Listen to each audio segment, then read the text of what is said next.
Good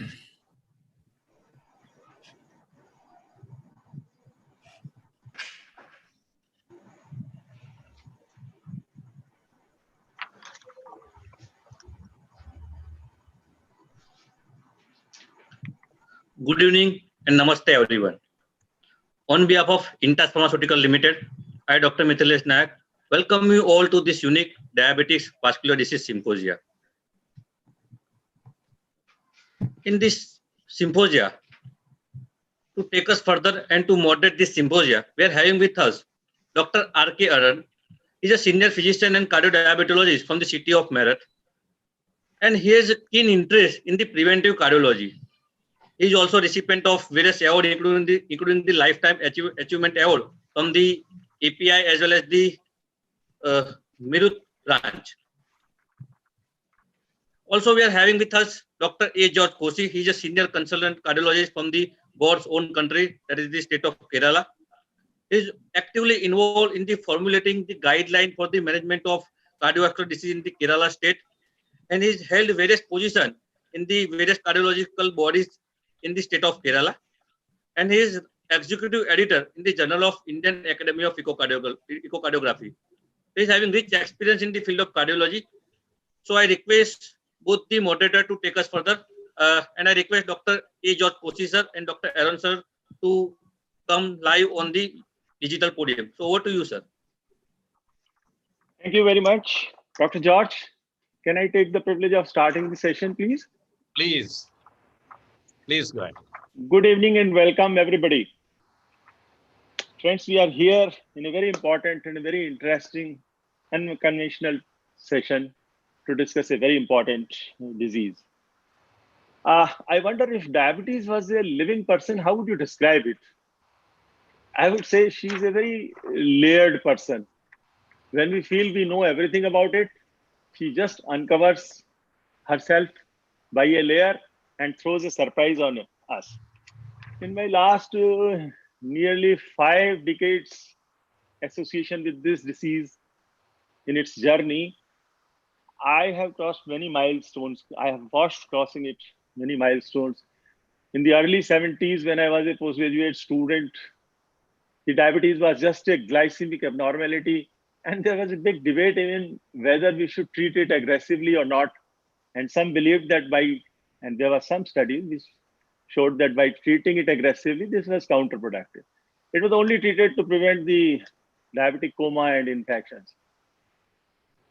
Then in the next 2 decades came the era of vasculopathy, where its effect on what we call today as micro and macro angiopathies or complications came. But still there was no consensus whether by treating diabetes, we would be able to prevent them. Then came the biggest game changer in this field. That is the UKPDS study at the turn of millennium, which proved very robustly, very unequivocally that the clinical benefits of treating or controlling the glycemia are tremendous. But in the last 2 decades, we have witnessed the maximum progress, not only in the understanding of the disease, but also in the therapeutic armamentarium.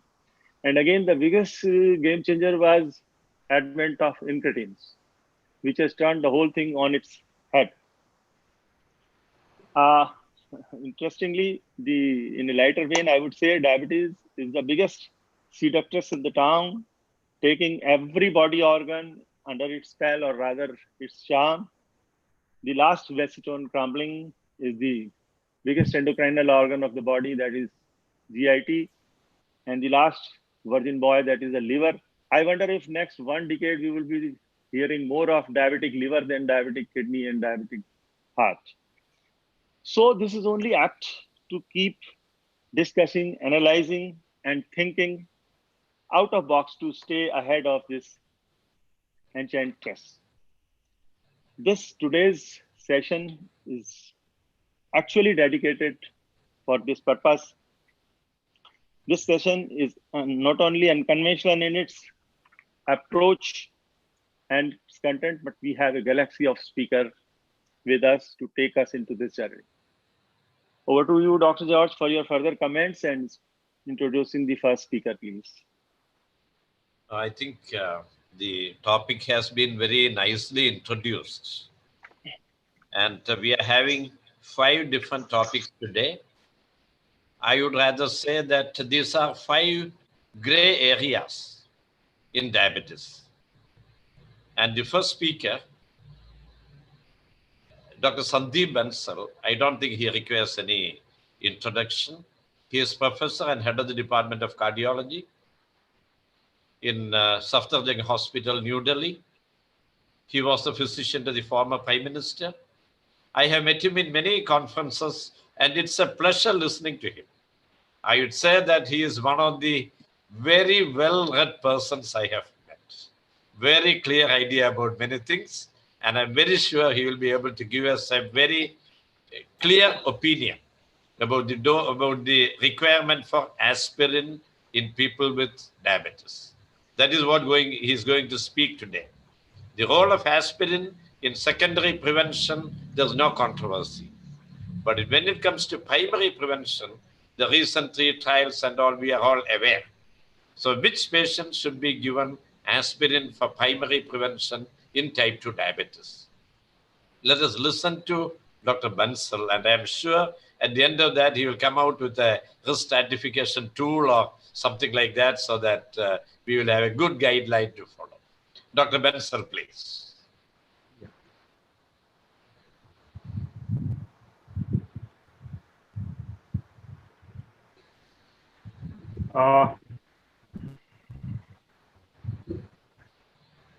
Thank you, Koshi, for those very kind words.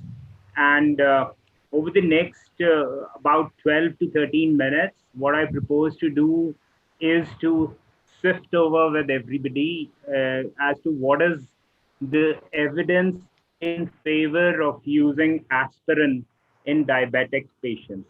And as Dr. Koshi said, the larger part of my presentation, in fact, almost 90% of it is going to be towards primary prevention. Now, this particular slide shows the various, we are going to talk about antiplatelet drugs. So this kind of shows all the trials, almost all the trials that have been done with various antiplatelet drugs thus far. And this is just for basic recapitulation. This is another recapitulating slide, which is from the aspirin trialists group. And this shows that aspirin is quite useful in secondary prevention.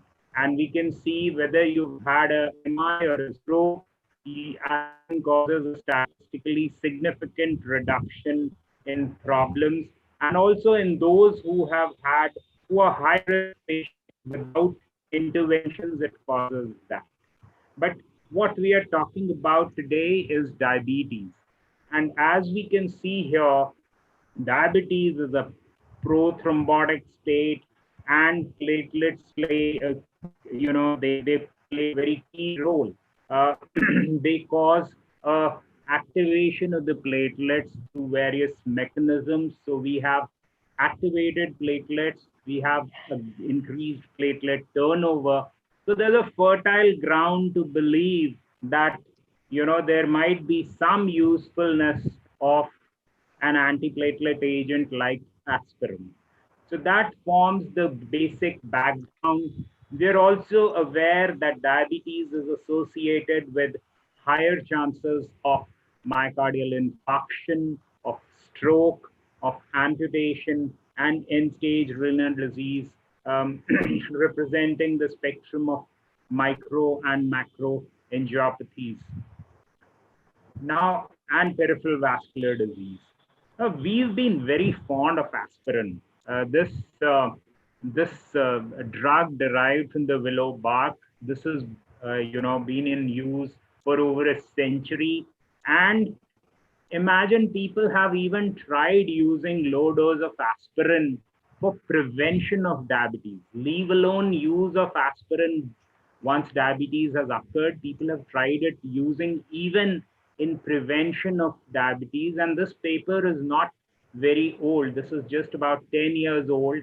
And there was this trial conducted in women, and a fairly long trial of about 8 years to see whether diabetes, the incidence of diabetes can be decreased by aspirin or not.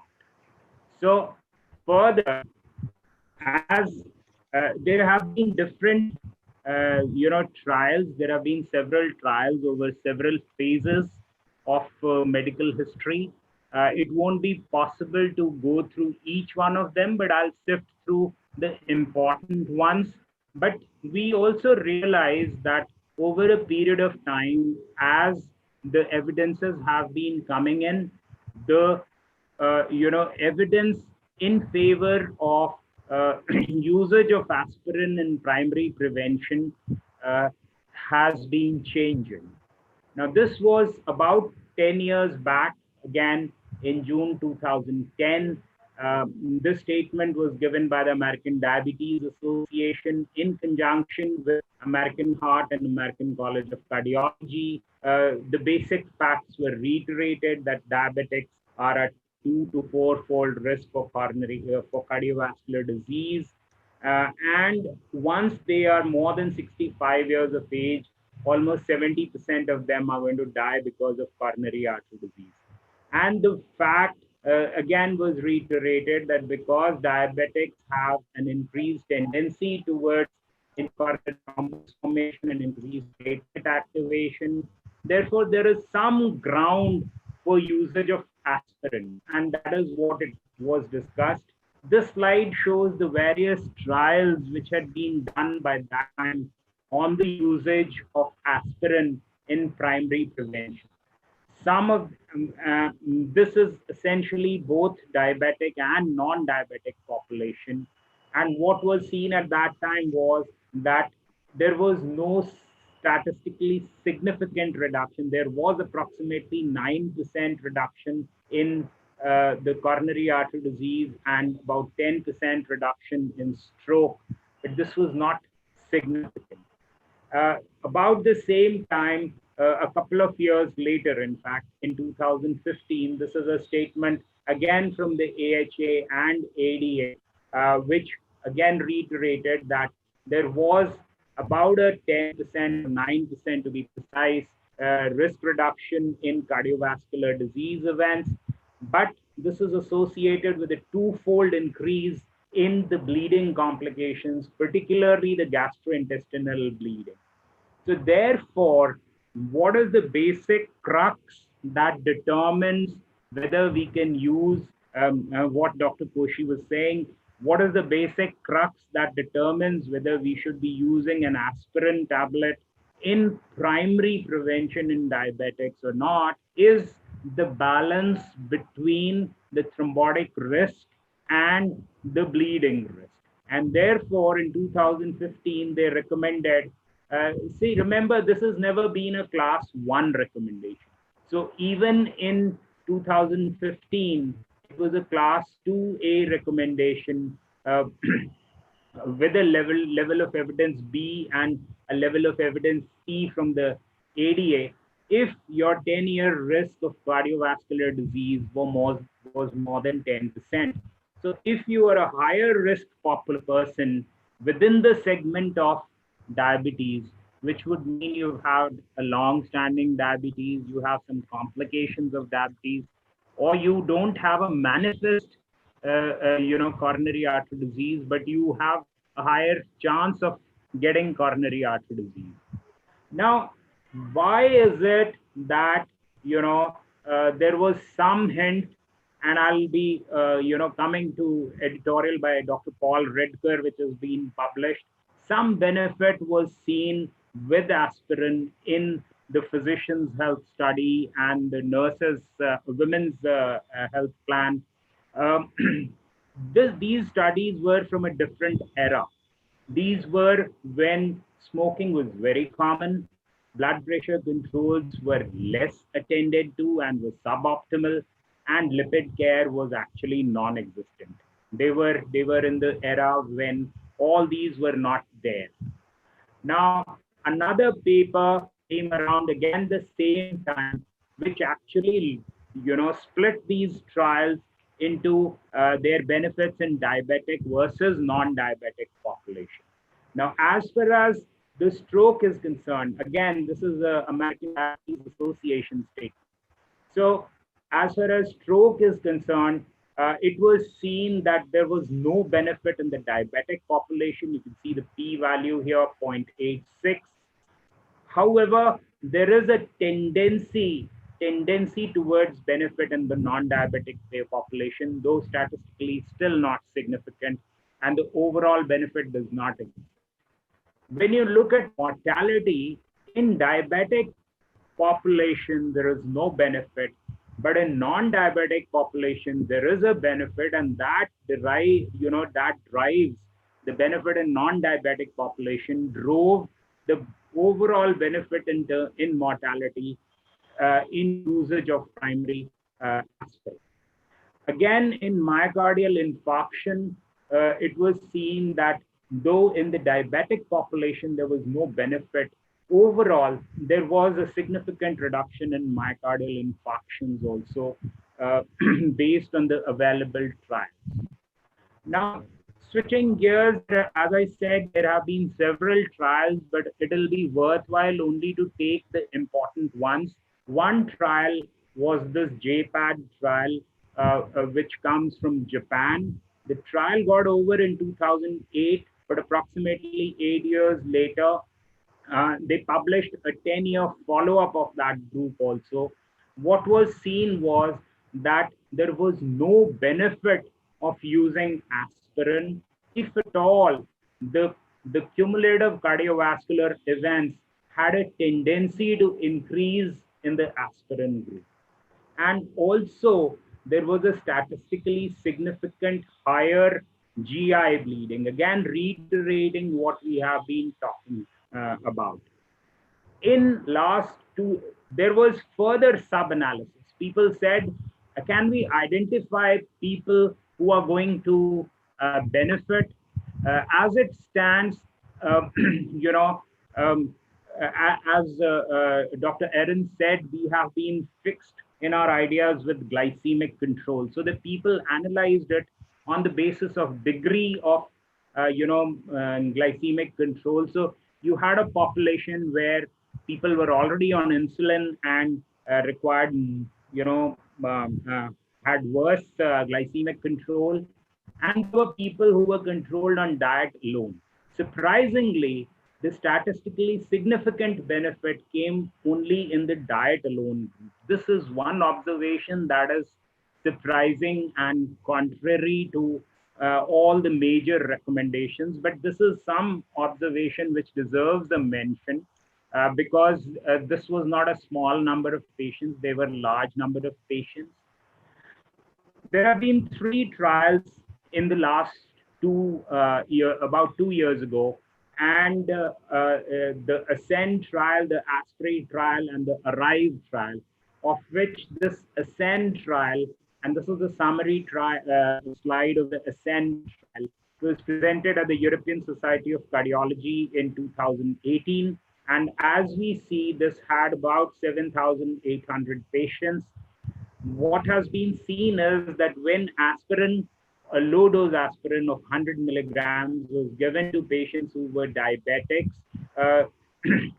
there was a reduction in the major cardiovascular events. However, there was also a statistically significant increase in the bleeding. So there is a 12% relative risk reduction in the major adverse events, but there is a 29% or 30% increase in major bleeds. So the bleeds are a major issue, and therefore the current recommendations are that they should not be routinely used in the diabetic population. Just a word about secondary prevention, and this is from the TICO trial, which was presented at the American College of Cardiology this year. I just brought it about to highlight the fact that the world is shifting away from aspirin even in secondary prevention. And it has been seen that after a 3-month period of DAPT, with aspirin and ticagrelor, or if you take off the aspirin instead of continuing it for 12 months, then the 12-month clinical outcome is better if you have the patient on only ticagrelor. This benefit tends to start quite early, that is at 3 months. It has also been seen that the major bleedings are lower if you use a single drug instead of two drugs. And both the major adverse cardiovascular events and cerebrovascular events are statistically significantly reduced if you use a single drug and you give away aspirin.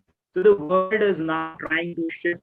There are several other things which are happening, but the scope that they are kind of beyond the scope of this talk. And this particular ASCEND trial was accompanied by this very elegant editorial by Dr. Paul Ridker, a very eminent preventive cardiologist. And he clearly highlighted that there had been 3 trials which were presented back to back in that 6-month period. The first one consisted of patients who were diabetics. The second one was those patients who were without diabetes but were high risk individuals. And the third was this ASPRI trial, which is essentially the older patients. But the common theme in these 3 trials was they all tried to address the issue whether primary prevention with aspirin is going to be beneficial or not.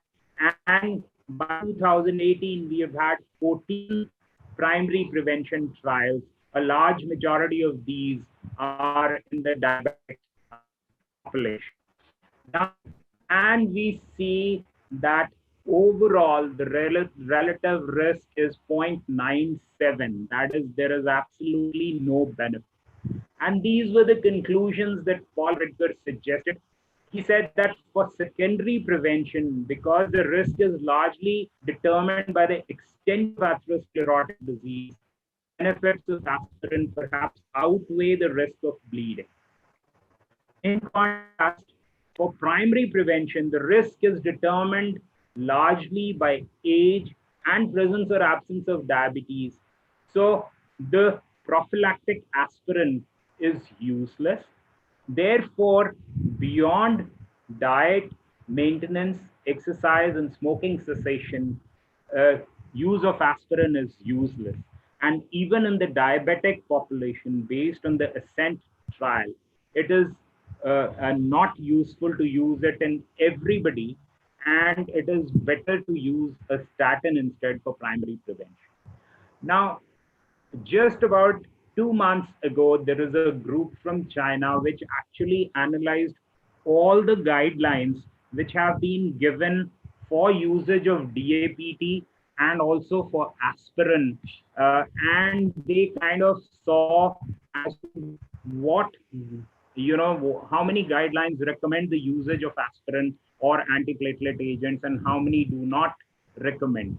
And they, based on this, they recommended that if the patient has diabetes and you're using it for primary prevention, 50% of the guidelines, they said that only the guidelines which strongly recommend the usage of aspirin, only they should be followed based on the methodology that they use. So as far as primary prevention of cardiovascular disease and diabetes is concerned, if you have a high atherosclerotic CVD risk score, or you have a high risk of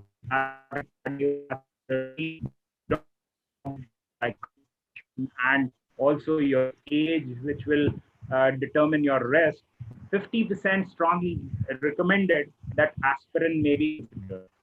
Whereas if you have a low risk, 8% recommended that it should not be used.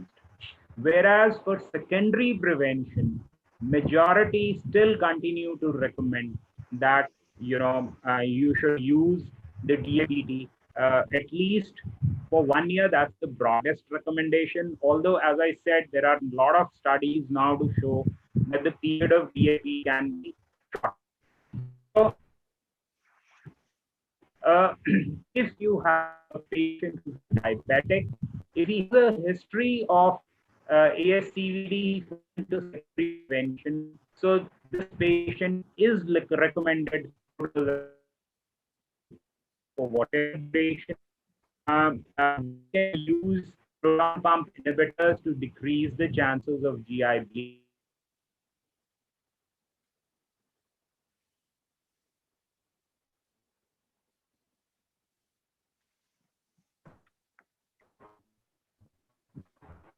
If he's 70 years or older, do not use it. If he is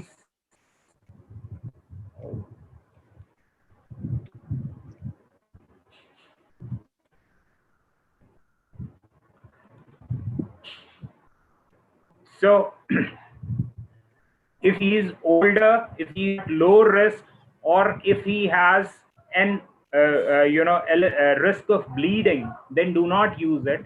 But if he has a higher risk of thrombosis, then this patient should get aspirin.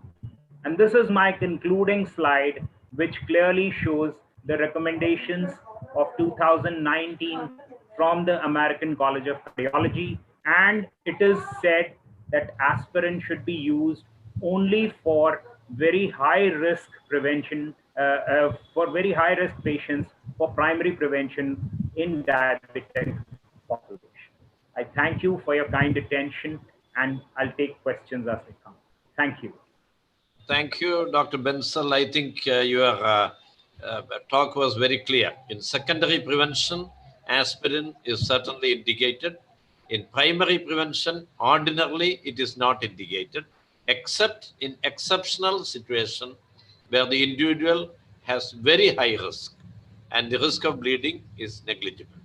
I think we will come to the discussion at the end and we will go to the next talk. Thank you, Dr. Bensal. Thank you, Dr. George. You want me to introduce the next speaker, please? Oh, please. Yeah. So, friends, we come to the next part of this journey, and there is a very interesting topic by a great authority on the subject, that is, should every diabetic be given statin? Some people may even challenge the validity of this question.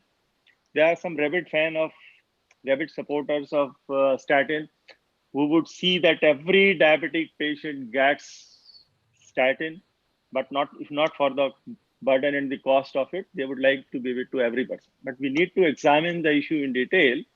I would rather like to ask it this way. It's the only corollary I can think about it is, should everyone get married? Now the advocate of this have to give us reasons that does it achieve the goal with which you are marrying, and how many people, and how much, and at what cost. And to answer all these questions, we have with us a very renowned speaker, Dr. Boj Nordestgaard. I was just talking to Dr. Boj, and it was interesting to know that his name actually defines his geography, the area to which he belongs. Like this happens in our country also. Allahabadi, Firozabadi, and all that. Dr. Boj is a chief physician at Copenhagen University Hospital, Denmark. He is the past chairman of the Scandinavian Society for Atherosclerosis Research and executive scientific committee member of the European Society of Cardiology. Dr. Boj has organized and co-organized 8 Scandinavian and 6 European conferences, mainly on atherosclerosis research, which shows his organizational capacity. He is chairing the Copenhagen General Population Study and is also a steering committee member of the Copenhagen City Heart Study, the Life Genetics Sub-Study, the Jupiter Trial, and the High Risk Plaque Initiative. The best quality of a good clinician and a good academician is his teaching interest. And Dr. Boj has supervised 33 PhD students and 17 postdoctoral fellows, and has published about 250 original articles and reviews, and written several chapters on dyslipidemia in medical textbook. So, friends, Dr. Boj will be telling us, should every diabetic be given statin? Dr. Kamboj, please. Thank you very much for this very kind introduction. I'll just start my slides.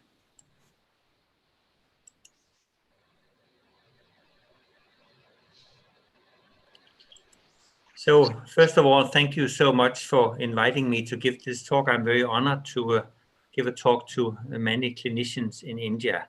I've been to India many times and I really love it, and I love your country. So the topic I've been given is, does every diabetic need a statin? Here's where I work. This is an old university in Copenhagen. I currently work at this hospital in Copenhagen also. My conflict of interest are shown down here below. I advise many different drug companies. So to make it real simple, this is the main answer to my question, does every diabetic need a statin? I think it's a big yes. If you really want to do something for your diabetic patient, they should essentially all have a statin. Of course, there's a few exceptions. I'll come back into those. Here's a statement from a roundtable discussion in the US with several Indian doctors living in the US, published in this year in Journal of Clinical Lipidology 2020. So one important statement is that South Asians, where of course India is the biggest country by far, are about 25% of the world population, but they have 50% of the burden of ischemic heart disease. Another very important statement is that South Asians, again, mainly Indians, have 1.5 to 2-fold increase in cardiovascular event compared to all other groups in the United States of America. So if you live in the United States, have the same lifestyle, if you're South Asian or Indian, you're worse off than all the other ones, being white, black, Chinese, or Hispanics. And here's some specific data published in Diabetes Care in 2019 from these two studies, the MASALA, which is focusing on South Asians, and the MESA trial on other ethnicities, comparing what is the prevalence in percent of type 2 diabetes. And then they had 3 different models of adjustment. But what is so clear here, that if you are South Indian descent, and you live on the same type of lifestyle here, exemplified by United States of America, then you're much worse off if you are Indian, because you have from 20 to 30% risk of having type 2 diabetes. And then this other set of data now from European Heart Journal 2020, comparing what is the risk, the hazard ratio, if you have diabetes versus no diabetes. And for coronary heart disease, you can see it's about 2-fold. And for ischemic stroke, 2.27-fold. So just by having diabetes, you are double the risk of these cardiovascular endpoints. There's some other cardiovascular endpoints, and even these other ones are unclassified stroke, 2-fold risk. When you take a blood sample from a patient with diabetes, it can look in these different ways, actually, from any type of patients. So a lot of plasma look, you can look through it, it's a little bit yellow because of cholesterol and other things. Then you can have high LDL, but you can also have high lipoprotein, little a. It's a genetic lipoprotein that causes cardiovascular disease like LDL. Then you have high risk of cardiovascular disease. But then there's some patients that have turbid plasma because they have high triglycerides, meaning they have high remnants. And they have exceedingly high risk of cardiovascular disease. And then finally, there's the third type, which is the one with milky or creamy plasma, where there's very high levels of chylomicrons, very high triglycerides. This patient maybe have like 130 millimoles per liter, which is like close to 10,000 milligram per deciliter. They have very high risk of acute pancreatitis. In diabetes patients, you can see either this one or that one. That's a typical for patients with diabetes. The very high triglycerides, of course, is the rare situation where diabetes is dysregulated. They're completely without control, diet, or medication. So what I most talk about today is what's seen in most diabetics, namely this turbid plasma with somewhat high triglycerides and remnants. Here I show the 4 major lipoprotein fractions: HDL, high-density lipoprotein; LDL, low-density lipoprotein; remnants, or some would call them triglyceride-rich lipoproteins; and then lipoprotein little a.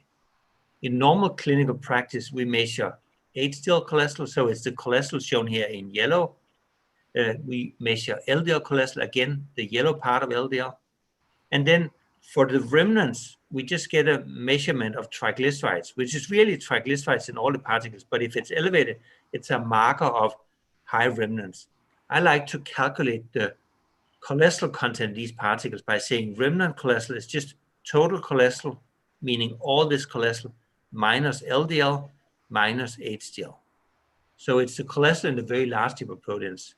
Some guidelines, of course, talk about non-HDL cholesterol or apolipoprotein B, because ApoB is only found in these 3 particles, not in HDL. So non-HDL cholesterol can be elevated without LDL being elevated. This is mainly due to high remnant cholesterol. This is exactly what we see in patients with diabetes. Then ApoB will also be elevated. Here's some of our own data from a Copenhagen study called the Copenhagen General Population Study, where we can show very clearly that what is the remnant cholesterol level? This could also be high triglycerides. What fraction of population, if you have the underweight people shown here in the black, if you have normal weight in green, and then if you come to the overweight in orange, and particularly in the obese individuals, then the whole distribution is shifted toward a very high concentrations. So obese people, the ones that get diabetes or overweight, they have much higher levels of remnant cholesterol or triglycerides. Here again, exemplified by people in Denmark, but in India it will be very similar. I just have my own data because we have very large data here, about 100,000 people. So there's 10,000 people in each of these 10 groups. And here on the y-axis is shown remnant cholesterol, millimole, over here milligram per deciliter, as a function of 10 equally sized deciles of body mass index. So the ones in red are the obese, orange are the overweight, and green are within the normal range. And you can see as body mass index go up, we know the risk of diabetes increases, and the remnant cholesterol and triglyceride goes up.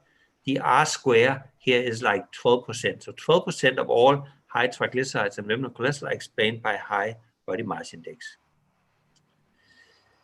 This one is also from our own studies, the Copenhagen General Population Study, but it tries head-to-head to compare what happens if you have high LDL cholesterol versus if you have high remnant cholesterol or triglycerides versus if you have high lipoprotein little a cholesterol. So it's on the same scale. It's for 39 milligram per deciliter increase or 1 millimole. What is the hazard ratio if it's observational, or causal risk ratio if it's for genetic estimates for getting myocardial infarction? And you can see here's the risk estimate for LDL. If you have cholesterol in remnants, it's even higher. And if you have cholesterol in Lp(a), it is yet higher still.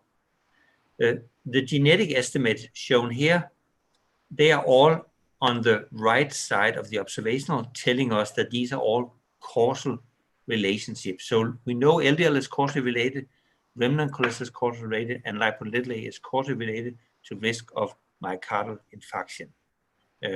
On remnant cholesterol is particularly what we see in patients with diabetes. So triglyceride lipoproteins, they cause atherosclerotic cardiovascular disease just like LDL. It's very simple. The simple chain of event is that when you have high triglyceride lipoproteins, it leads to atherosclerosis with inflammation, and this leads to myocardial infarction due to plaque rupture. And the higher the levels, the higher the risk.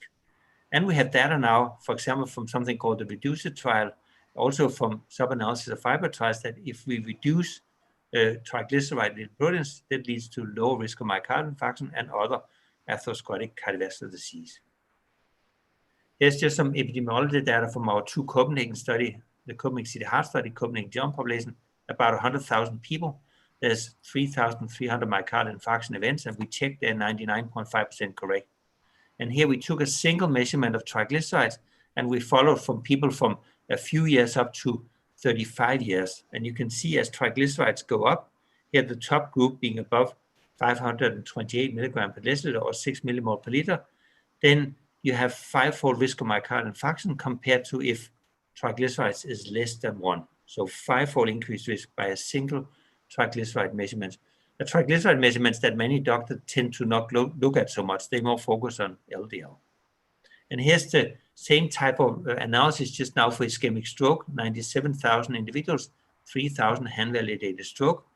The highest triglycerides above 528 milligram per deciliter, the hazard ratio is a bit more than 3-fold compared to if triglycerides is normal or less than 88 milligram per deciliter or 1 millimole per liter.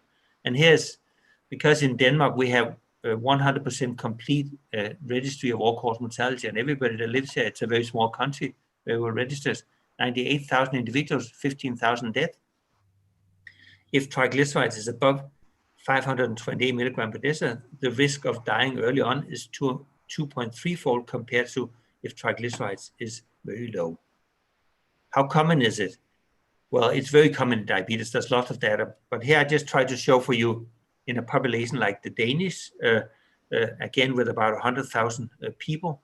Here's triglycerides. It's a skewed distribution with a tail toward very high levels, and those with turbid plasma from 176 or milligram per deciliter, 2 millimoles up to 1,000 milligram per deciliter, approximately 1 in 3 of everybody have high triglycerides. And this is particularly common among those with diabetes. The milky plasma here is only seen in 1 in 1,000. It's rare. Mechanism inclusive of inflammation. Here's some data also from our study showing that as plasma triglycerides go up in 116,000 individuals from the general population of Denmark, then plasma C-reactive protein goes up. So when you have high triglycerides, C-reactive protein goes up, and here, of course, it levels up, but there's very few people here. So it goes up from less than 2 to up to close to 3 milligram per deciliter. And in exactly the same people, here's showing for LDL cholesterol. Many people think that when you have high LDL, you have a high C-reactive protein, but here there's no change as LDL go up. So the high CRP and low-grade inflammation with high lipoproteins is due to high triglycerides. Mechanism.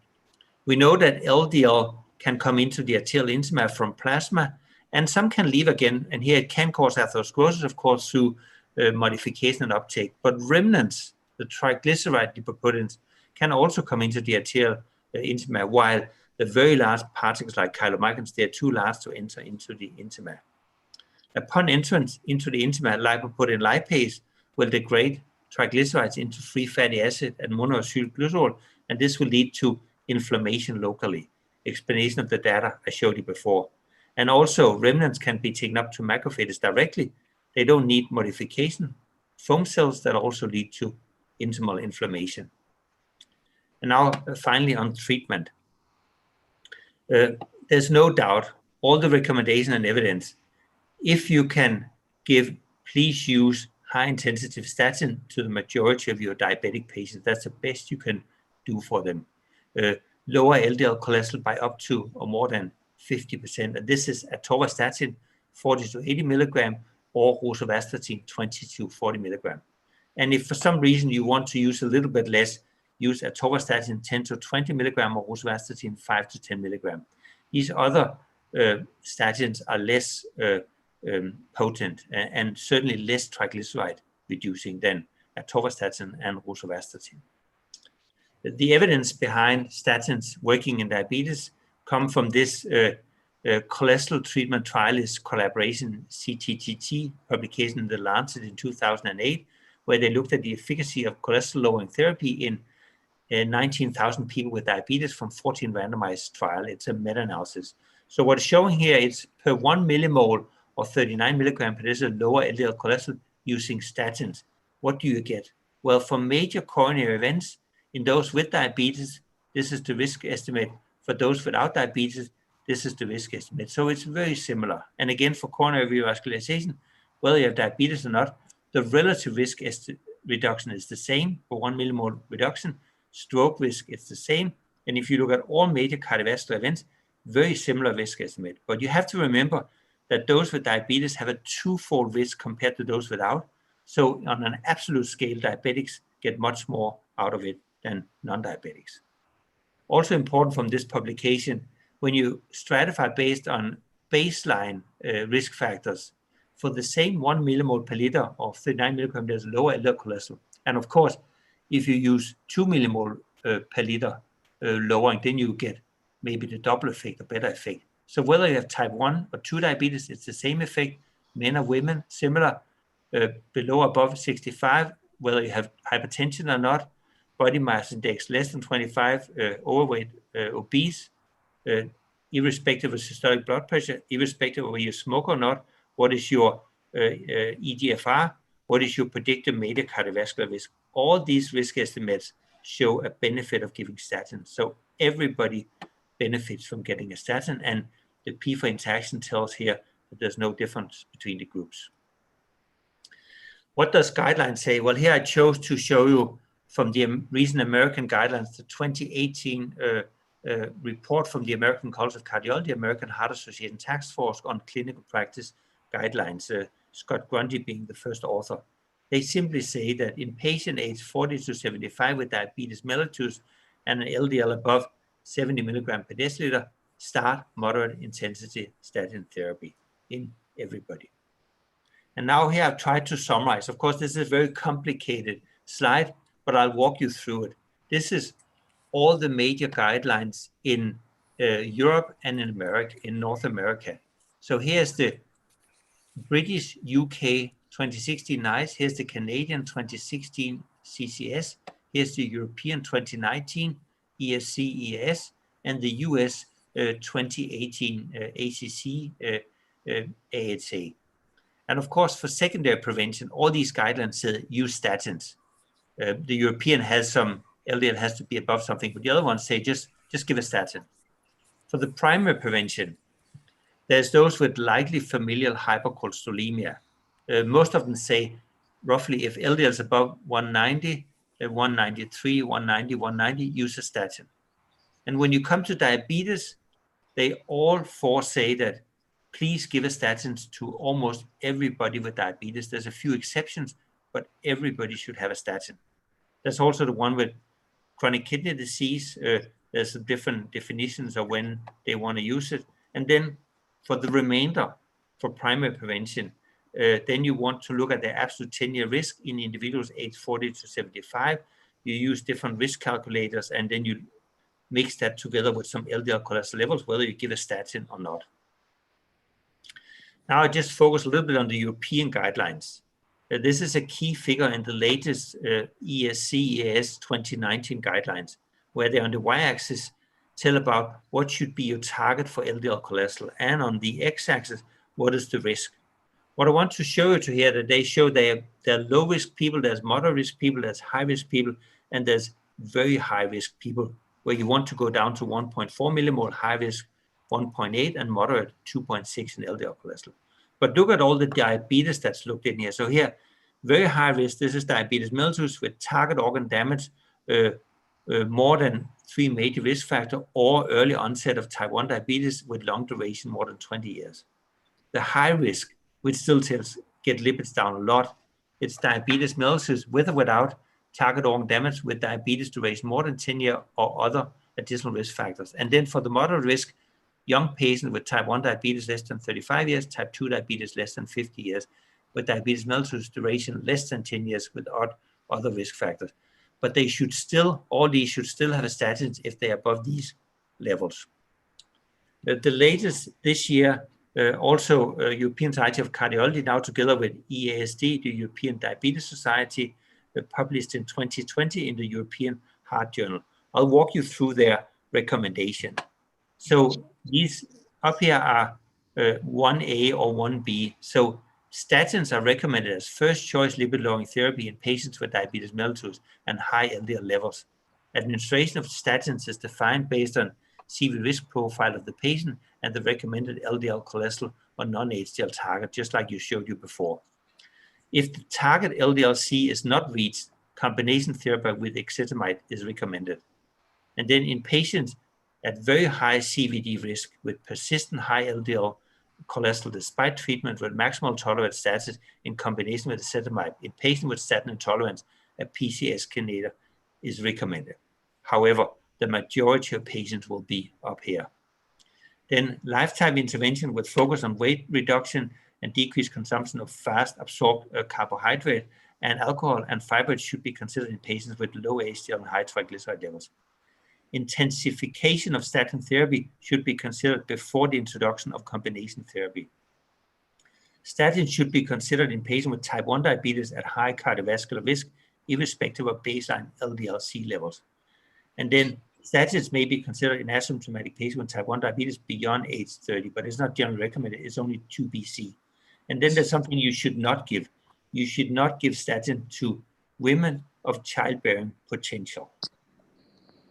Then I want to focus in the end here on people with high remnants and triglycerides. And this would be a lot of the diabetic patients. Of course, they should eat less and exercise more. And we know this is not going to happen for most patients. So, of course, if diabetes is not well treated, you should optimize treatment. If they drink a lot of alcohol, try to reduce it. But otherwise, it's high-intensity statin that is the choice. Icosapent ethyl is now available in the US, but not in Europe yet, and I don't think it's available in India in high dose. And then you can also use fibrate. And the ESCS guidelines, the lipid guidelines from 2019, they say that if you have hypertriglyceridemia, as you see in many diabetes, the first choice is statin treatment. It's a 1B. Then you can, in some cases, use icosapent ethyl or fibrates. And why is that so? Well, this is shown very nicely by this publication from 2016 comparing simvastatin, atorvastatin, and rosuvastatin. What's the dose and how much is the change in triglycerides in patients that have elevated triglycerides? And you can see here atorvastatin and rosuvastatin in the high dose, they can reduce triglycerides by up to 30%. But remember, they also reduce LDL by 50%. So this is by far the first drug of choice. And here's my final slide, also my first one. Does every diabetic need statin? I think the question is essentially everybody with a few exceptions. That's the best you can do for your patient with diabetes. Thank you very much for your attention. Thank you very much, Dr. George, for such a wonderful presentation. I think this was a very resounding yes, backed by very strong scientific reasons in favor of using statins in these patients. As Dr. George has mentioned, we will take up the questions at the end of the sessions, finally, club together all of them. And Dr. George, it's over to you for the next presentation. Can we request our speakers to keep in consideration the timeline? I think we are already running a little behind in the timeline. Over to you, Dr. George. Oh, thank you. So let us come to the third talk. Again, a very, very important aspect to be delivered by Dr. Prabhakar. He is a preventive interventional cardiologist, currently associated with the Apollo Group of Hospitals and Ashwin Clinic, Dr. Mehta's Hospital, Chennai, as a consultant cardiologist. He is interested in coronary interventions, lipidology, preventive cardiology, and heart failure. And he is the primary investigator in Heart Failure Registry of Tamil Nadu for the ASSERT group, and he has several other contributions. The topic which he is going to discuss today is the role of RAS blockade in people with diabetes, something we are looking forward to. Regarding the topic, we have no issue that a diabetic, hypertensive with proteinuria, 100% indication for ACE inhibitor or ARB. Diabetic, hypertensive, no proteinuria, okay, plus minus, but the preference is for an ACE inhibitor or ARB. Now the third question, diabetic, no hypertension, no proteinuria. Should you give ACE inhibitor or ARB for vascular protection? Dr. Prabhakar Dorai-Raj, please convince us what you think. Thank you, Dr. Koshi, and thank you, Dr. Rajiv Agarwal, for giving me an opportunity to be with this august audience today. And it gives me great pleasure to be talking next to Dr. Borgen Augustad. I wish I had a simple answer like he had. He had a first slide which said, yes, I wish I had one. Already my controversy has already been put in by Dr. Koshi. So I will try to convince you about what is going to be the best way to tackle this particular problem. And I will try to give you my justification for what my thoughts are on the topic. The first thing I want to say is whenever we talk about ACE inhibition, what we do, we talk about the renin producing the angiotensin 1, angiotensin 2, then acting on vasoconstriction, salt and water retention, aldosterone release, sympathetic activity. Now, all these primarily focus into heart failure. So the entire first set of investigations on the ACE inhibitions came in heart failure and subsequently moved into post-myocardial infarction, and then moved into diabetes, diabetic nephropathy, hypertension, and stroke prevention. There has been the progression of the way in which we have looked at the ACE inhibition. The RAS blockade in diabetes was very well explained by Dr. Koshy. Very clearly, he said the benefits in heart failure with reduced ejection fraction has been proved beyond doubt, and the treatment in hypertensive patients with RAS blockade has been accepted by most of the guidelines. This is the European guidelines that came in 2019, which also clearly said for somebody with diabetes, also the ACE inhibitor or ARB in combination with a calcium channel blocker or diuretic is going to be the first drug of choice. We will not argue on the single pill or a dual pill combination. Or one point is the RAS inhibition is going to be part of the initial therapy. Now, how many of these patients are going to be hypertensive? The Indian data shows somewhere between 20 and 50%, but general acceptance is about 50% of the patients with diabetes will have hypertension. So 50% of your diabetics are already going to be on that. The second subset is the easily understood portion of the diabetic nephropathy with albuminuria. We saw the microalbuminuria and the IRMA-2 trial showing benefits with irbesartan. The renal trial and the IDNT showed the benefits with losartan and the irbesartan. That was also clear. But what about this group of normal albumin? The Benedict tried to explain and found with enalapril that there was not much of a significant difference. What about the ARBs? The losartan study, which was published in 2013, also showed that there is not going to be much of benefit in the normal albuminuric group or nor in even the microalbuminuric group. The only exception to this was the roadmap trial, which showed that the time to onset of microalbuminuria was delayed when you gave olmesartan. But this has been looked at with a view of caution, basically because what we thought was that the BP reduction was a little significant in the olmesartan group, so may not be really relevant in the roadmap trial. So where does that lead us to? We have known two clear benefits, and the third benefit is diabetes with albuminuria, but not in normal albuminuria is so far very clear. But the biggest trial to fame with the ACE inhibition has been the HOPE trial looking at cardiovascular events in high-risk patients. Now we have to understand what the inclusion criteria. The 55 years of age in the ASCVD patients was one criteria. The second group is what we are interested in. The diabetes with one other additional cardiovascular risk factor in 38% of these patients. Now that could be either smoking, hypertension, elevated total cholesterol, low HDL cholesterol, or a microalbuminuria. Now they excluded patients with known benefits like the heart failure, uncontrolled hypertensive, less than 4 weeks of MI stroke, and overt nephropathy. This group was excluded. And what were the results of this? Remarkable benefits. It was an overall subgroup analysis, and the subgroup analysis with death from cardiovascular causes, myocardial infarction, stroke, all showed 20 to 30% reduction in the hazard ratio. So clearly, but the interesting point was the entry-level blood pressure in this was 139/70, not fantastically hypertensive. 140/90 was the definition of hypertension. Then came the Europa trial with just about 12% of the patients with diabetes, and of which 1/3 were less than 55 years of age. This also showed remarkable benefits. Now here, the Europa and PEACE were two trials, but that included only patients with stable coronary artery disease, and the Europa clearly showed a significant reduction in stable coronary artery disease. So this expanded the group to one more group of the stable coronary artery disease. But what about the rest of the high-risk diabetic patients? When the high-risk diabetics are compared to the rest of the HOPE trial, now the blue bars are the HOPE trial patients, the orange bars are the micro-HOPE patients or the patients with diabetes in the HOPE trial. Now, if you look at the results, the primary events, the myocardial infarction, the stroke, cardiovascular death, all-cause mortality, revascularization, everything, the orange bars seem to be showing better, clearly showing that the high-risk patients had a clear benefit in these group of patients with diabetes and high-risk subpopulation. So you have another additional group of patients which show a significant benefit, which is the diabetes with one other risk factor, which is the high-risk patients. Now, what about these diabetic patients? Dr. Borgen Augustad already explained this slide to you in the cholesterol. I'm just expanding it to these patients. Now, one thing all of us must understand very clearly is there is no low-risk diabetic. When you have diabetes, you straight away fit into the moderate risk. So most of the patients are going to be high risk or very high risk group, clearly explained already. So those moderate risk patients are those with type 1 diabetes less than 35, type 2 diabetes less than 50, and a diabetes of less than 10 years duration, and no other additional risk factors. Now, how many of them are going to be there? Now, if you look at the ICMR INDIAB study, the prevalence of dyslipidemia there is about 80%. So you're primarily eliminating 80% of the patients and getting them into a category of high-risk patients. You are talking about a remaining 20%. Do they require RAS inhibition?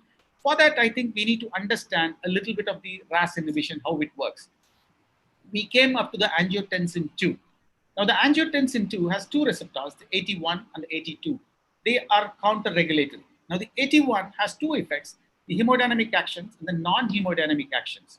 The hemodynamic actions have short-term effects, which we already saw, vasoconstriction, sympathetic stimulation, the epinephrine release. The long-term effects are like renal salt water retention, aldosterone secretion, vasopressin release.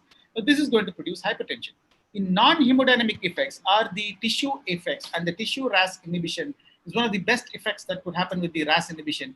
And this is going to show in hypertrophy, proliferation, fibrosis, inflammation, and oxidative effects. Now, this is going to be the non-hemodynamic effect or the tissue RAS inhibition. They may never work in tandem. Sometimes it can work in opposite effects also. So now in this particular portion, we are going to be looking at the 81 receptor action. Now, what about the RAS and the heart? The heart has the renin, the angiotensinogen, ACE, the angiotensin 2 receptors are all present in the heart. So these are upregulated in myocardial infarction and heart failure, worsening the effects. The ACE is also found in fibroblast, macrophages, and endothelial cells, which are found in inflammation. We know that inflammation is an important activator of the atherosclerosis. So angiotensin 2 potentially impairs the ventricular function and induces ventricular arrhythmias and promotes heart failure also. Now, this is the effect of the RAS generally on the heart. Now, the RAS story does not end there, because this is not as simple as this particular portion, which is the renin-angiotensin system. Now, this renin is activated by prorenin, which also has atherosclerotic and anti-atherosclerotic effects. The angiotensinogen can come to angiotensin 2 by the non-ACE mediated pathways like the kinase pathway, and the angiotensin 1 receptor backclogs and comes back into promoting the aldosterone. And additionally, there is the angiotensin converting enzyme 2, not only ACE, the ACE2. What does the ACE2 do? ACE2 can convert Ang1 to the angiotensin 1 to 9, but what is more potent, 400 times more potent, is the ACE2, which converts the angiotensin 2 to angiotensin 1 to 7. What is importance of angiotensin 1 to 7 is that this activates the MAS receptor, which actually has antihypertensive, anti-remodeling, and anti-atherosclerotic effects. So if the ACE2 is working more, it is beneficial, and it also promotes atrial natriuretic peptide increase, and we all know that natriuretic peptides are useful. So what are the effects of these four particles that we saw? Angiotensin 2, angiotensin Ang1 to 7, aldosterone, and prorenin. Only the Ang1 to 7 has an hypertrophy inhibition or a beneficial effect. All others have harmful effects. So what we are looking at is a balance between the ACE and the ACE2. So normally if the ACE2 is more, the angiotensin 1 to 7 is more, then you have a better benefit. So what happens if the balance tilts towards the ACE? When the tilting is towards the ACE, you have more of a cardiovascular disease, and that is when the cardiovascular disease happens. So with this in mind, the CAP trial, which is the Cardiac Captopril Prevention Project, very old study in 1999, they tried to look at all patients and found out whether captopril was better. When the overall study was trying to look at the other treatments with captopril, they did not find fantastic benefits with captopril. But when they sub-analyzed it, they found out that in the diabetics, there was a significant reduction in stroke, MI, and death, predominantly with myocardial infarction and mortality. So what is the difference? There is some difference in mechanism of action of the entire ACE inhibition in diabetics. Now, what is this difference? Now, this is beautifully exemplified here. If you look at it, first thing is there is an upregulation of the ACE. The ACE is upregulated. The second thing is there is also an increase in the response to angiotensin 2 in hyperglycemia. The third thing is that the kinase activity is increased. Not only that, there is a reduction in the ACE2 action. Now, what happens when ACE2 is reduced? The ACE is increased. We already saw that there is going to be tilt and increase in cardiovascular disease. Also, the glycation end products also increase the effect of the entire set of the oxidative metabolism and oxidative metabolism that keeps happening. So what happens essentially is that the activation of the angiotensin 2 and the 81 receptor promotes cell growth, proliferation, apoptosis, oxidative stress generation, inflammation, fibrosis, all leading to cardiac remodeling and atherosclerosis. So clearly, this seems to be a mechanism that seems to be happening in all diabetic patients. So with this in view, a lot of research has been going on, and currently a lot of new ideas are thought of. Why don't you block the spironolactone and eplerenone, blocking the aldosterone receptor? Now, this has had limited clinical use because of the poor selectivity of spironolactone there in the heart, the low potency of eplerenone, and the fact that only the MRS-dependent effects are going to be blocked by these two receptors.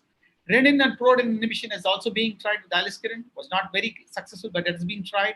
The ACE2 replenishing strategies are being tried. The increasing the angiotensin 1 to 7 co-administration and AT2 receptor agonists have also been tried. So we are having a lot of new ideas coming up to try to block this early. So what happens now is that we already know in systemic hypertension, reduced ejection fraction, stable coronary artery disease, high risk for coronary artery disease and albuminuria, it's useful. But this particular process of RAS inhibition is a very slow process, and this RAS-mediated damage seems to be showing very good effects in the bench. But does it show in the bedside? We don't have enough data to show it at the bedside. Are we going to have studies? No, because it's going to be a long-drawn process in the early stages of diabetes to treat it. But when you come to the Indian guidelines, it's very interesting to note that the diabetes, even with one risk factor or no risk factors, falls into the high-risk category. So in India, if you look at the malignant prevalence of atherosclerosis and coronary artery disease, I think there's a clear case of a very high-risk diabetes for all patients. And I think the final question that we're going to ask is, does every diabetic need RAS blockade? The question is, systemic hypertension, albuminuria, should we have the high-risk diabetes, coronary artery disease, and heart failure with reduced ejection fraction, or all patients with diabetes? Now, I leave the answer to you because I've given the evidence. There is no clear-cut documented data to say that this is working or this is not working. So I think I leave the data to you to answer my question. And I think what I should do is let you take you over to the last slide. This is actually stolen from Dr. Borji Nordstad's backyard. This is taken from Denmark, which is the thinker statue. I will let you think the answer to my question. And with that, I will rest my case and let you decide on what needs to be done. Thank you very much for the patient listening.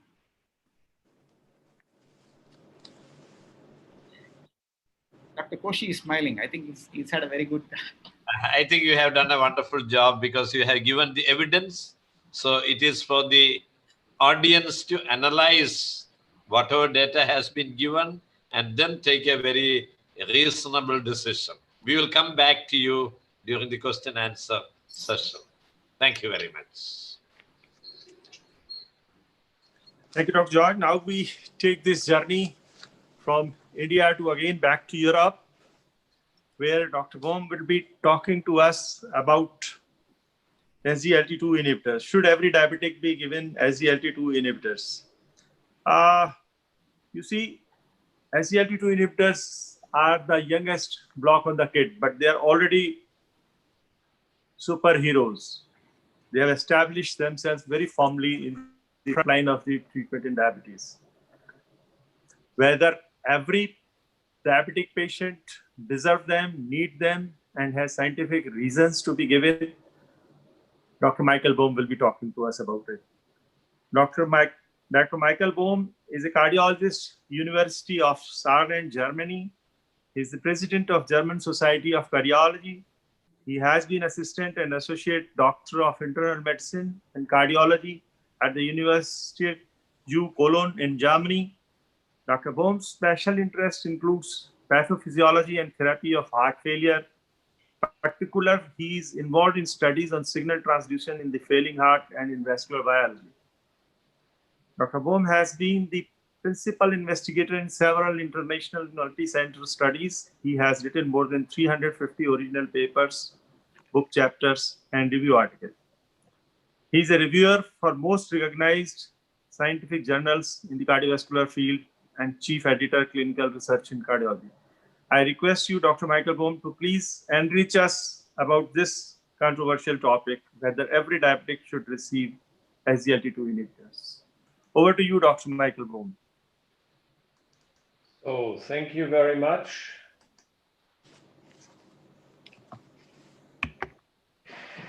So thank you, of course, for the invitation to this interesting meeting. I would love to be in India, but as my European colleague said, it's impossible now. So My task is to give you an information of SGLT2 inhibitors and whether every diabetes needs one. So I took some general topics to come to the point then, that's epidemiology in diabetes, that is also the risk association, and then the effects on therapeutics on risk and why it is good to use SGLT2 inhibitors, and then what do the guidelines say. In particular, of course, this talk will a little bit be influenced by my special interest in heart failure, as we are awaiting very important clinical trial results these days on SGLT2 inhibitors. So I brought this slide just to remind you that there is a very good paper just came out in the European Heart Journal to see the prevalence of diabetes, how it is rising. And I know indeed that in India, of course, it's a special problem, but it is not unique in India. Also middle and high income countries starting from a higher level have a huge and sharp increase from the 2000s, yeah?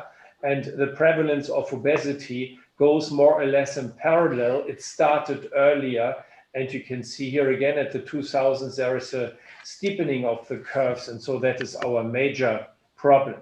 So risk association is indeed a problem, and usually it is cardiovascular death, and you have heard about the other protective interventions we might have.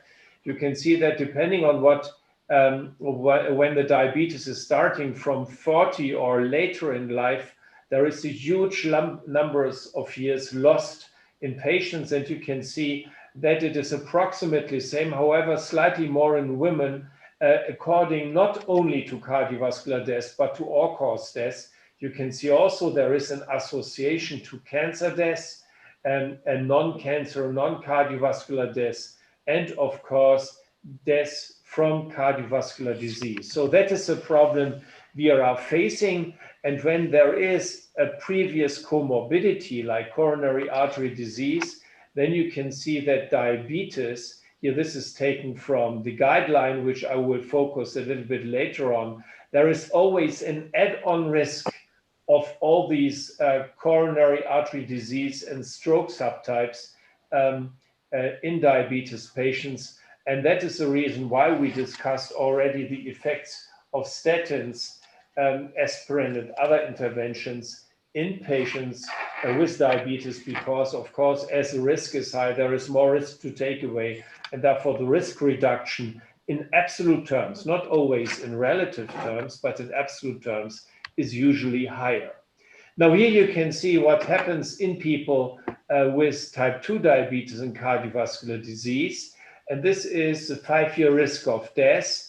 In the middle, the 5-year risk ratio of death, and on the right, you can see the number of months lost in 5 years.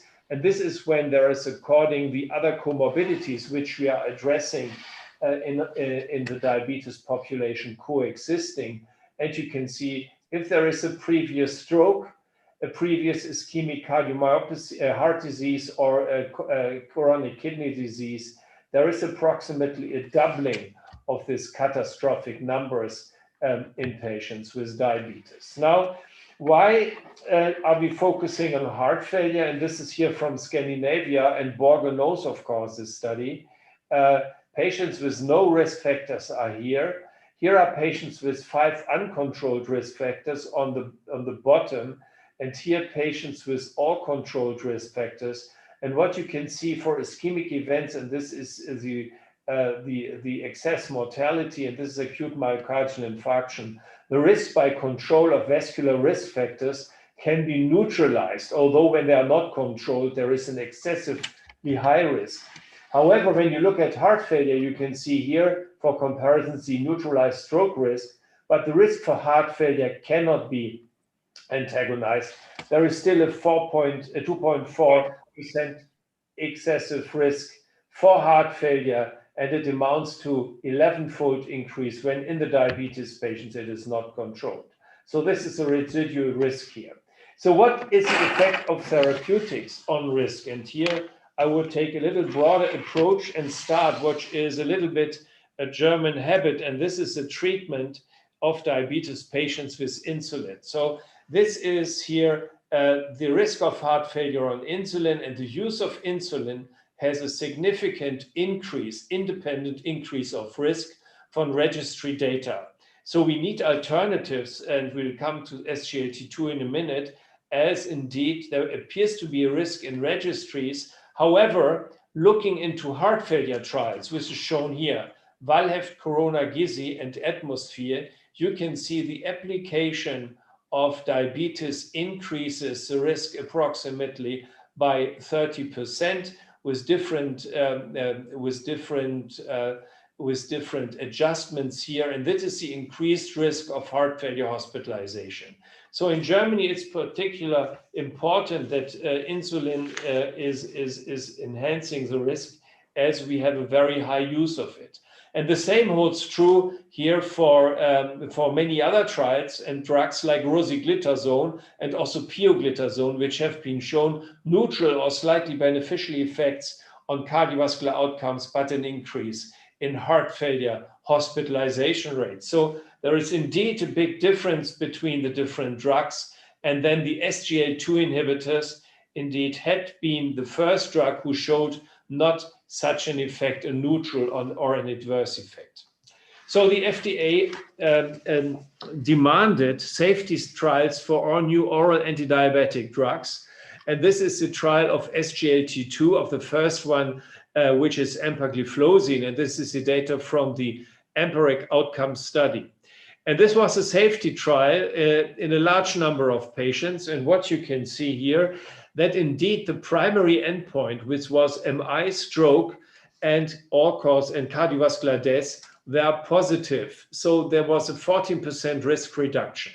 However, this endpoint was driven by the reduction in cardiovascular deaths in these SGLT2 inhibitor trial with empagliflozin, while the effects of MI and stroke were usually neutral. So here you can see all-cause death was reduced to secondary endpoint, but there was a huge effect on hospitalization for heart failure, which was not even an endpoint. This was an exploratory finding.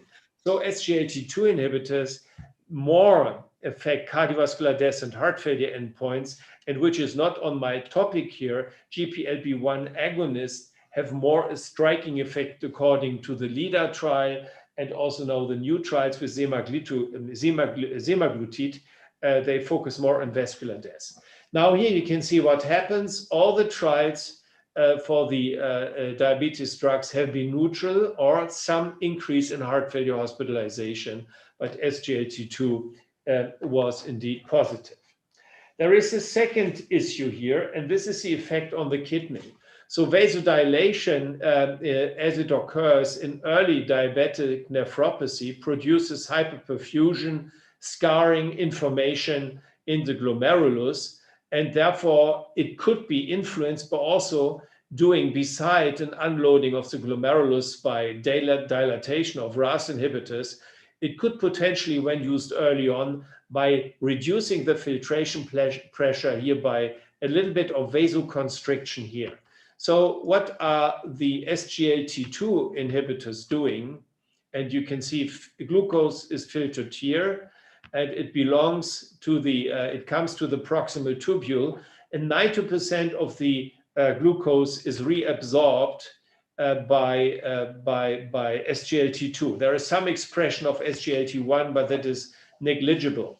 So therefore, a part of it is reabsorbed here, and this is indeed the blood pressure, or that is the effect of SGLT2 inhibition, inhibiting here this transporter in the proximal tubule, and therefore there is an increased excretion of glucose, and there is also an increased excretion of sodium. And by the way, this amounts to 2 tins of Coca-Cola a day. Produces is associated also with the weight loss observed in these patients.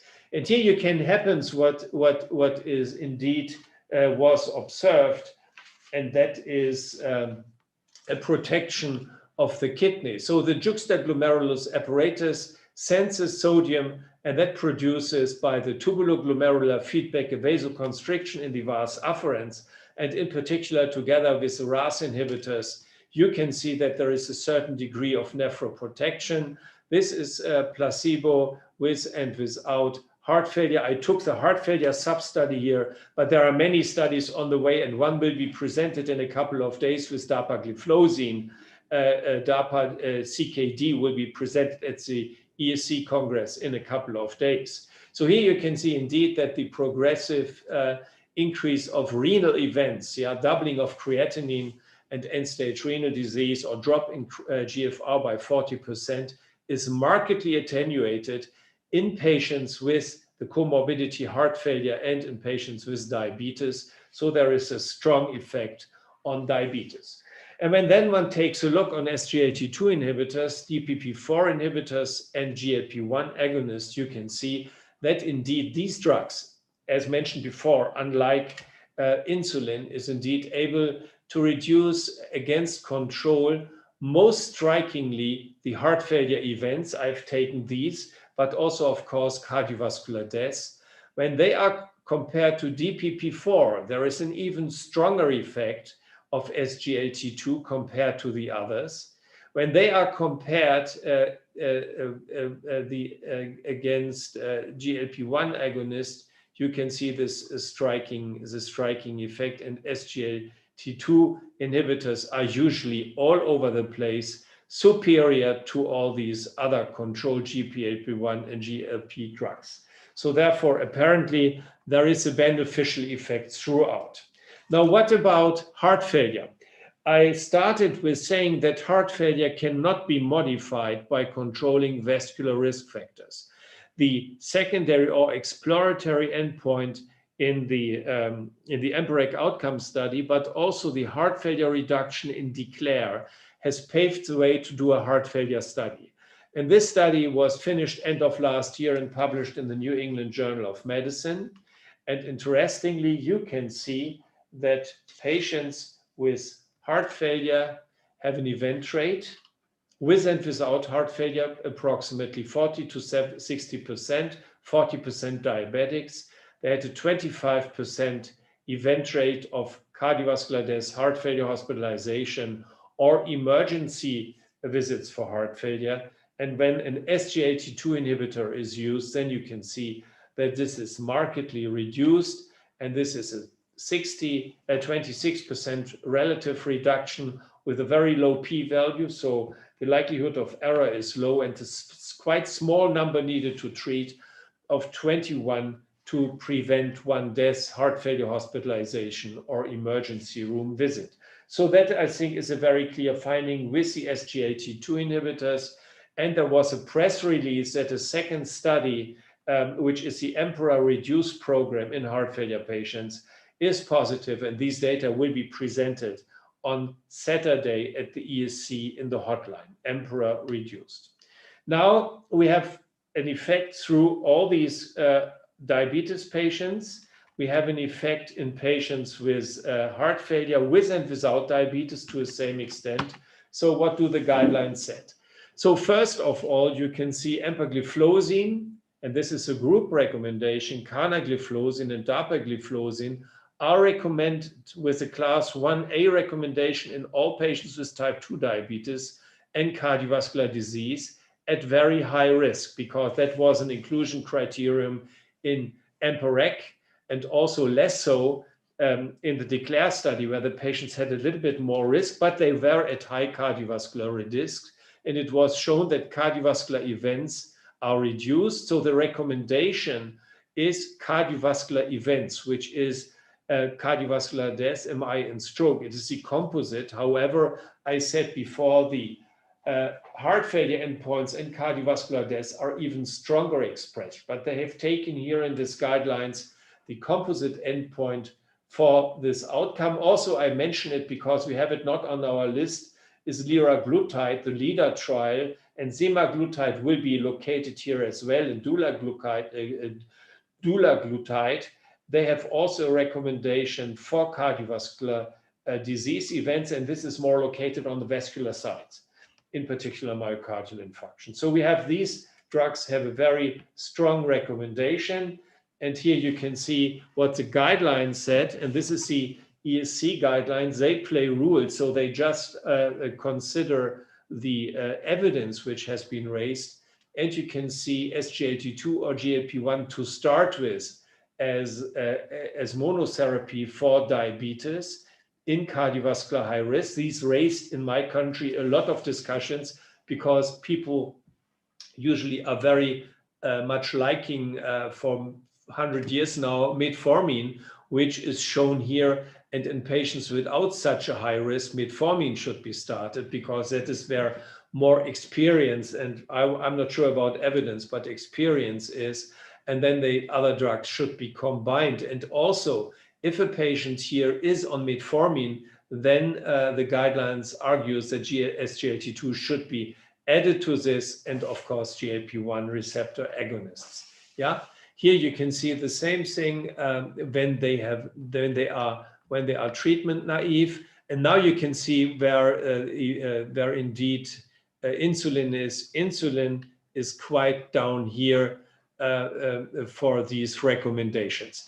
So before I conclude, I would just like to mention that in my country the discussion is, why not combining GLP-1 with SGLT2?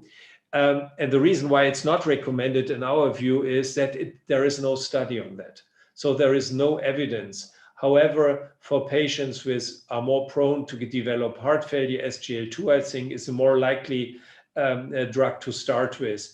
Patients with a particular high risk, in addition to what you've heard, statins, RAS inhibition for general vascular protection, it might be good to have GLP-1 agonists. However, post-MI patients benefit most in the DECLARE study and also in DAPA-HF with the SGLT2 inhibitor. So there, I think, is room for the combination. However, no data, and it is not recommended by the guidelines. Yeah, here there is a simplified scheme which is taken from Dr. Sattar from the UK. And they said, okay, reduce stroke MI risk. So in patients who have a very high risk for this, GLP-1 agonist, and reduce cardiovascular deaths with a high risk of heart failure, SGLT2 inhibitors. However, the combination is something which is open and in my view needs to be addressed in future trial. So diabetes is a major driver of death and increases in prevalence, and in particular for heart failure, SGLT2 inhibitors reduce deaths and heart failure outcomes, and guidelines recommend now to start with, or at least to combine very early in every patient with diabetes, SGLT2, and unless there is a contraindication like impaired renal function, which should not be anymore the threshold of 60 where the drugs GFR, where the drug is approved, rather than lower, down to 30 for DAPA, down to 20 for empagliflozin, according to the heart failure trials. It should be a first-line agents group. Thank you very much for your attention.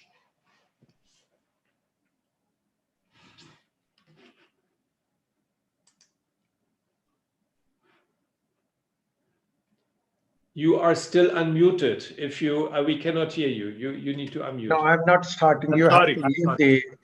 I will start sharing the screen. Yeah. No.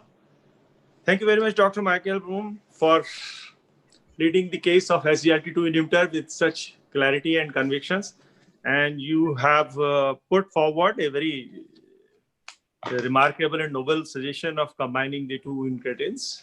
Let's see what the future holds for it. Over to you, Dr. George, for the last session, introduction of Dr. Rajiv. Okay, let us come to the last talk of the day by Dr. Rajiv Agarwala. Do you have his biodata projected? Can you show that? Can you show his CV? Okay. I don't think he really requires... Sorry, Dr. George, I have his CV, although I could do it even without his CV because he's such a dear and close friend of mine. So if you please permit me to introduce Dr. Rajiv Agarwal to the learned audience. Dr. Rajiv Agarwal, I would say, is a wonderful person, first of all, a very, very competent cardiologist. It is very rare that you have so many qualities in one person. Scientifically, he's so sound. He's such a smart clinician. He is a wonderful interventionalist. Plus, his interest in academics is overwhelming. I think this audience doesn't need to be told that he is everywhere in all the scientific data. Plus, he comes out with such remarkable and revolutionary ideas in the academic field that he leaves a lasting impression upon the audience. Just to complete the formality, Dr. Rajiv Agrawal is a DM from GB Pant Hospital, New Delhi. He works his primary. It's very rare that you have a combination of a preventive cardiologist and an intervention cardiologist in one person. He is the one who does it. Probably he is doing so much of interventional work in this region around Meerut, with equally significant work in the field of preventive cardiology. He has received many awards. Of course, they all come to him naturally. Plus, he continues to surprise us by his new ideas, by his new philosophies in the field of cardiology. Dr. Rajiv Agrawal will be speaking to us on a very interesting topic, that is, does all diabetic need cardiac evaluation? And I think he will plead this case with his usual elan and competence. Dr. Rajiv Agrawal, over to you. Please enlighten us on this topic. Thank you for being so kind to me, and everybody will appreciate Dr. Aaron being my senior and mentor, so he has all the kind words for me. I think the symposium going in a very funny way. We had first talk by Dr. Bansal, who said no. Then we had talk on statin by Dr. Borj, who said yes. Dr. Prabhakar said largely yes. And Dr. Michael Baum talked about that largely yes. So I have to present my case before you. Does every diabetic need CAD screening? And let me say, before I go to further discussion, I have to show my disclaimer that this discussion does not include acute coronary syndrome in diabetes. This discussion does not include patients of diabetes with left ventricular dysfunction. As each one of us know and had been shown repeatedly that CVD leading cause of morbidity and mortality, and it accounts for 70% of all deaths in diabetics. Cardiovascular mortality is 2 to 5 times higher in diabetics, and I want to put it on record that with the best of interventions and best of medical therapy, the mortality in diabetic patient continues to be almost 2 to 2.5 times than non-diabetic patient.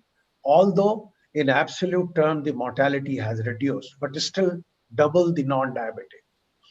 And this is Dr. Hafner's data, which shows that both men and women, if you have diabetes without coronary artery disease, the risk is similar to a patient who has got MI.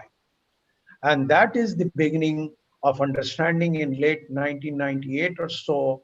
This is a 9-year follow-up from 90s to 98, roughly about 8 to 9 year follow-up. Both men and women, we came with the idea that even without having coronary artery disease, the risk of diabetes in terms of event is equivalent to a patient who has had MI. And I remember teachers talking to us that each patient of diabetes should be managed on secondary prevention guidelines. And this is Hafner in 1998.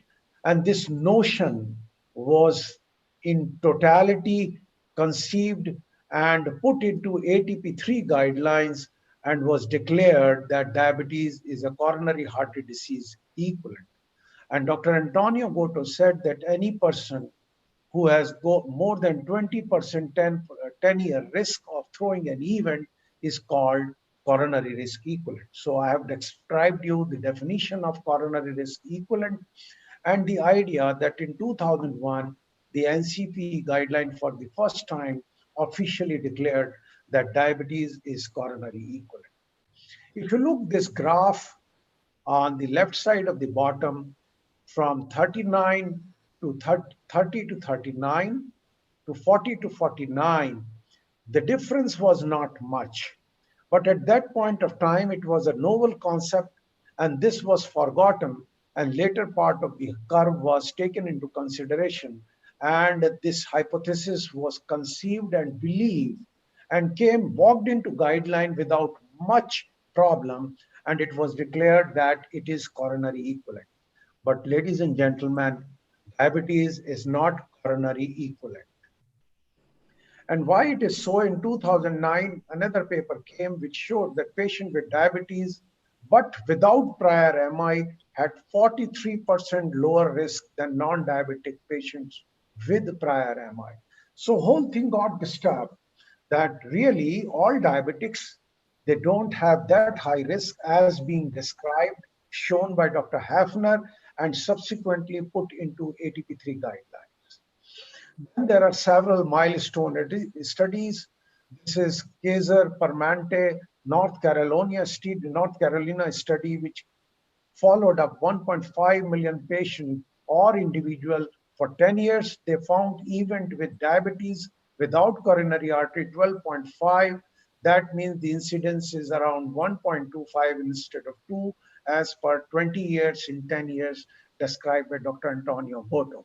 If you have CAD, the risk is definitely 22.5. Naturally, these patients are patients for secondary prevention.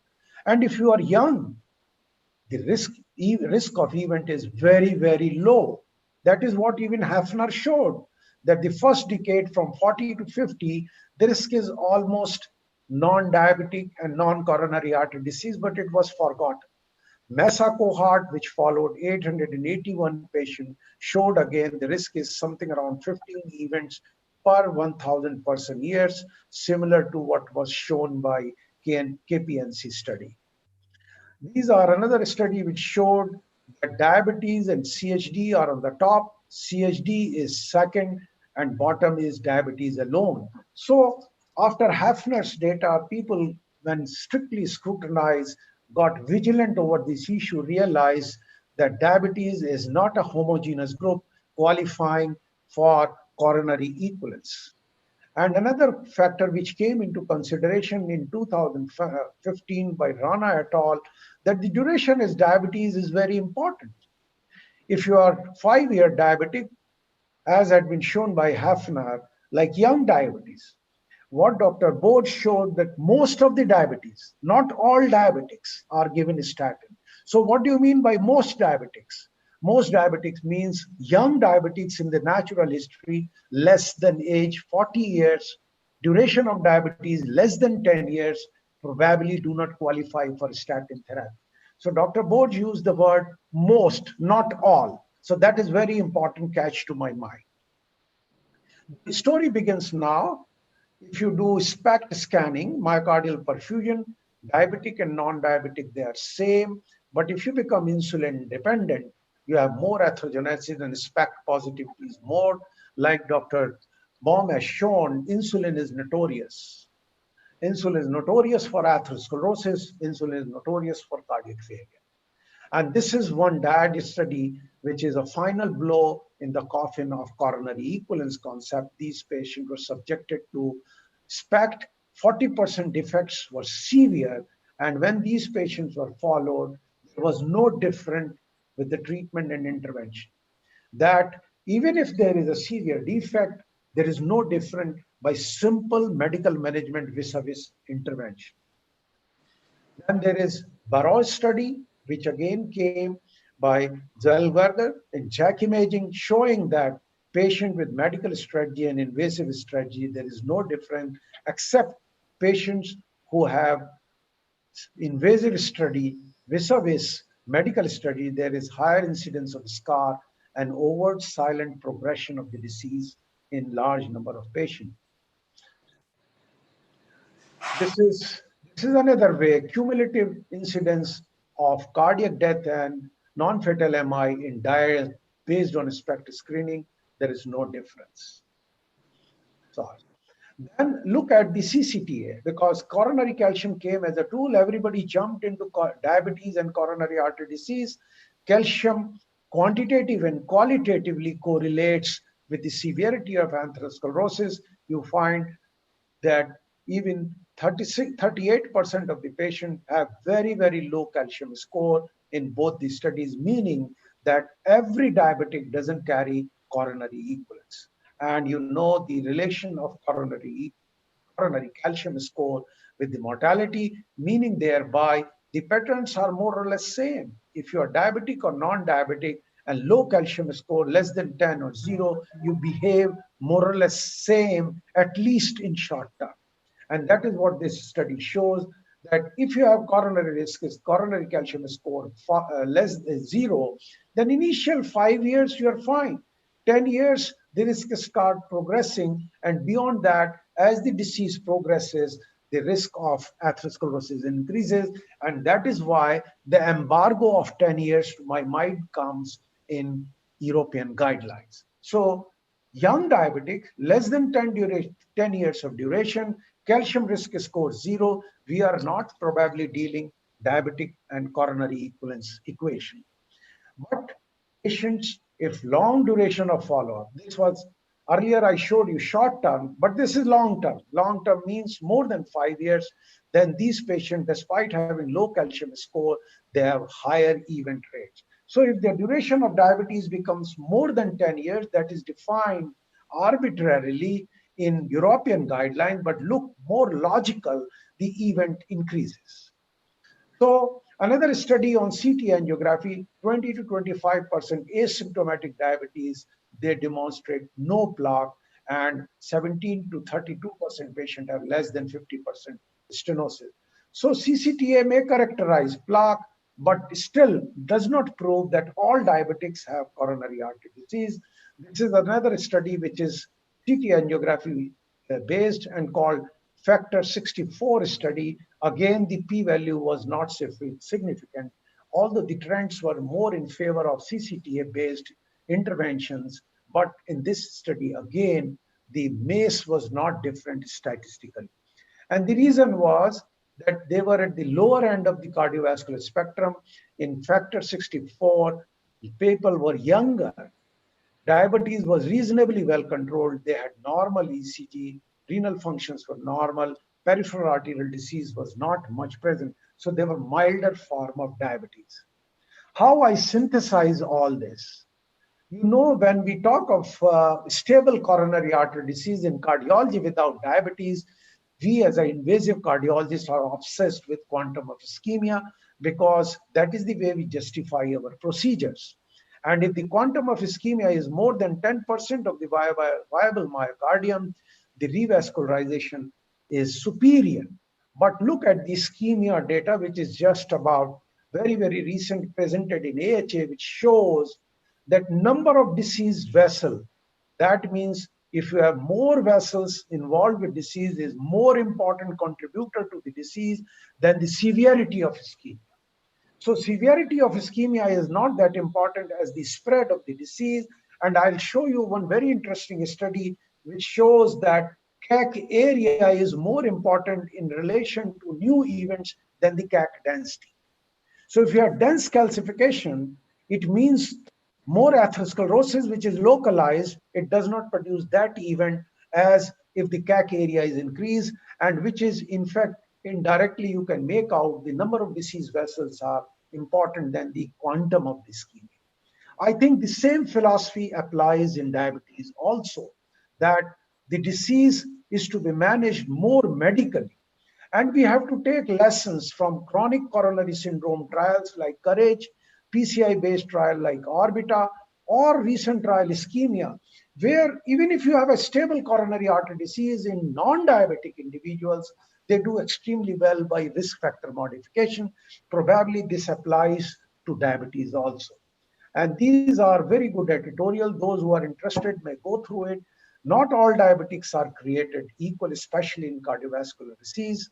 And this is another editorial by Paolo Raggi. Not all diabetic patients were equally created, and how to discriminate them.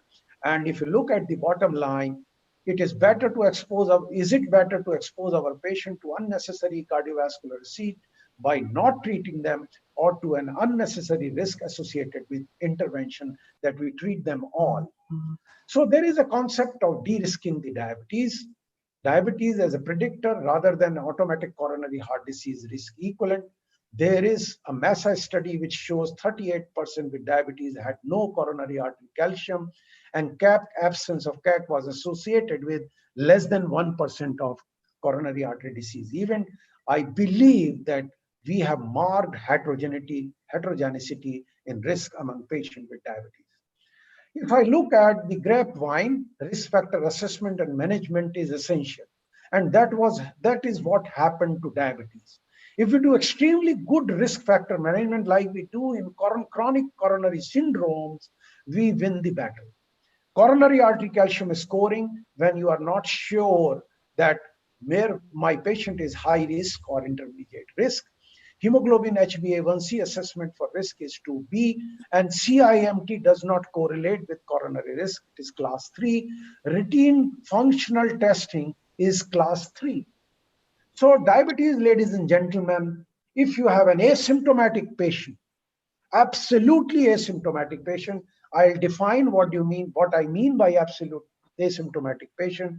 There is no rationale of treating such patients with functional testing, CIMT, and coronary calcium again is not a routine test for CAD in diabetes unless you are 5 years plus in diabetes. And this is standard of medical care in diabetes. In asymptomatic patient, routine screening for CAD is not recommended, and it does not improve outcome as long as the atherosclerotic cardiovascular risk factors are treated. So ladies and gentlemen, don't focus in an asymptomatic patient for screening, focus on highest possible standard of guideline-directed medical therapy, and that is what you have learned from this symposium. And what is symptomatic? Any kind of unexplained dyspnea, chest discomfort, any sign of secondary atherosclerosis associated with vascular disease, carotid bruit, TIA, stroke, claudication, peripheral arterial disease, and electrocardiographic abnormalities, T wave and Q wave. And this is an expert opinion. So once again, I emphasize that if you have an absolutely asymptomatic patient, focus on risk factor management and state-of-the-art guideline-directed medical therapy. The Europe ADA guidelines are clear, as I have told you, but ACC-AHA says risk assessment using pooled cohort equation. This is class 1. CACS is class 2. The ADA and European guidelines do not recommend routine CAD screening in patients who are absolutely asymptomatic because it does not alter their prognosis. I'll say each one of us in managing risk factors should take inspiration from a SPRINT trial, maintain BP control better, CARDS, low dose atorvastatin. We have wonderful lipid lowering trial like Improve It, PCSK9 trials, and Reduce It, which is being done in diabetic with one risk factor. Dr. Borge has shown about it. So another thing is whether we need to treat these patients with COMPASS kind of understanding or THEMIS trial, but these are of course 2 trials related to coronary artery disease and secondary prevention. So ladies and gentlemen, I will emphasize that we need not to investigate an absolutely asymptomatic patient in diabetes, and we need to work on aggressive risk factor management and guideline-directed medical therapy. So it is not coronary equivalent. 25 to 30% patients are asymptomatic, maybe low risk. High risk patients are particularly female. If CAC is high, if you happen to do CAC, CKD, multiple risk factors. So these are different populations.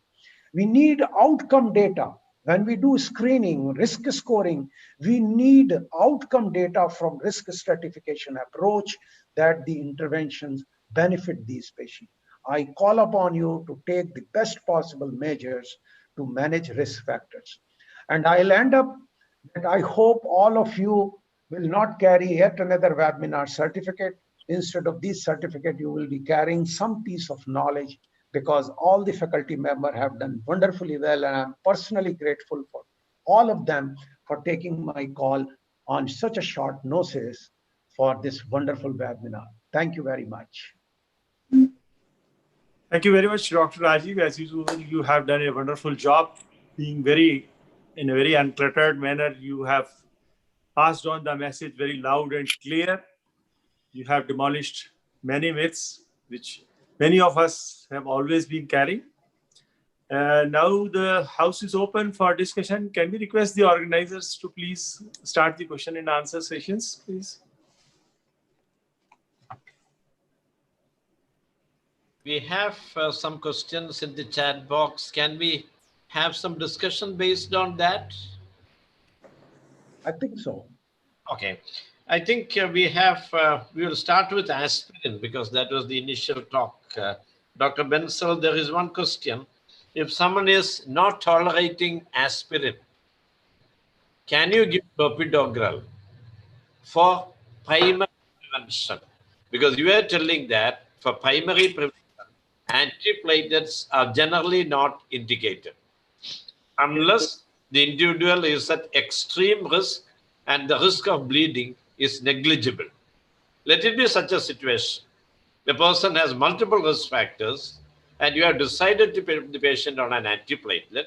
The individual has aspirin allergy. Do you think clopidogrel will be a reasonable option? The answer is we don't have an evidence, but we have some evidence from the Charisma trial, which was basically, clopidogrel was better than aspirin in several aspects, particularly in those with peripheral arterial disease.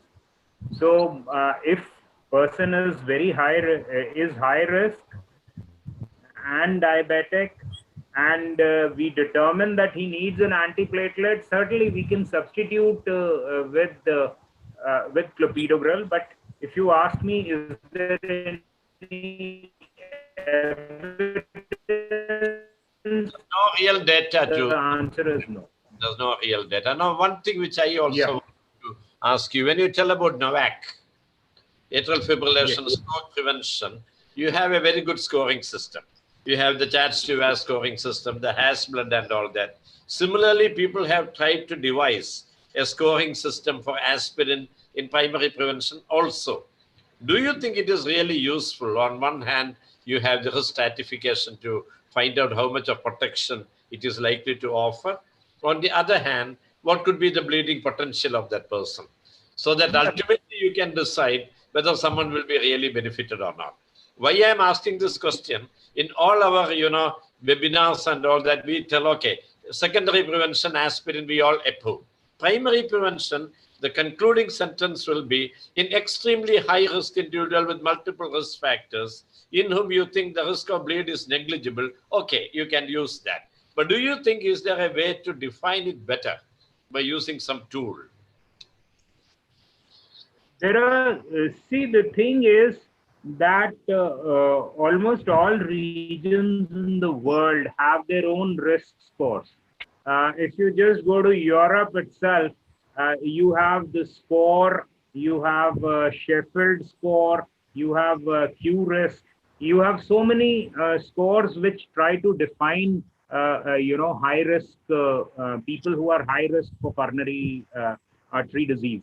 And that is what determines the usefulness of aspirin. Traditionally speaking, the usefulness of aspirin has been defined as somebody who has a risk score of, more than 10% in 10 years. Okay. That has been the traditional thing.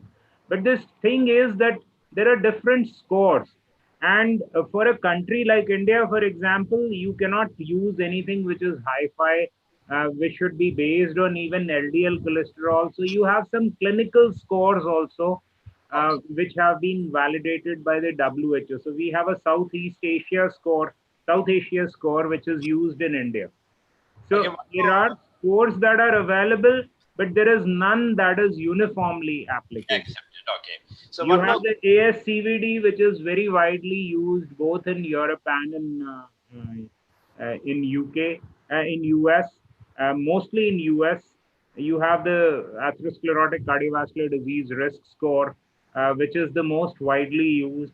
But we also use it in India, but that is not the correct option. We don't have an option for ourselves, right? One more question regarding aspirin. See, there are people who have been using aspirin for years together for primary prevention, maybe 10, 15 years. They are in their 70s. Now, based on the new 3 trials have come, can you tell them, okay, now you stop your aspirin? Then they will think, I was taking it all along. I don't have any problem. Should I continue, doctor, or should I stop? What will you say, Dr. Bansal? See, that again, that was one point that I tried to make, that increasing age is by itself a risk factor.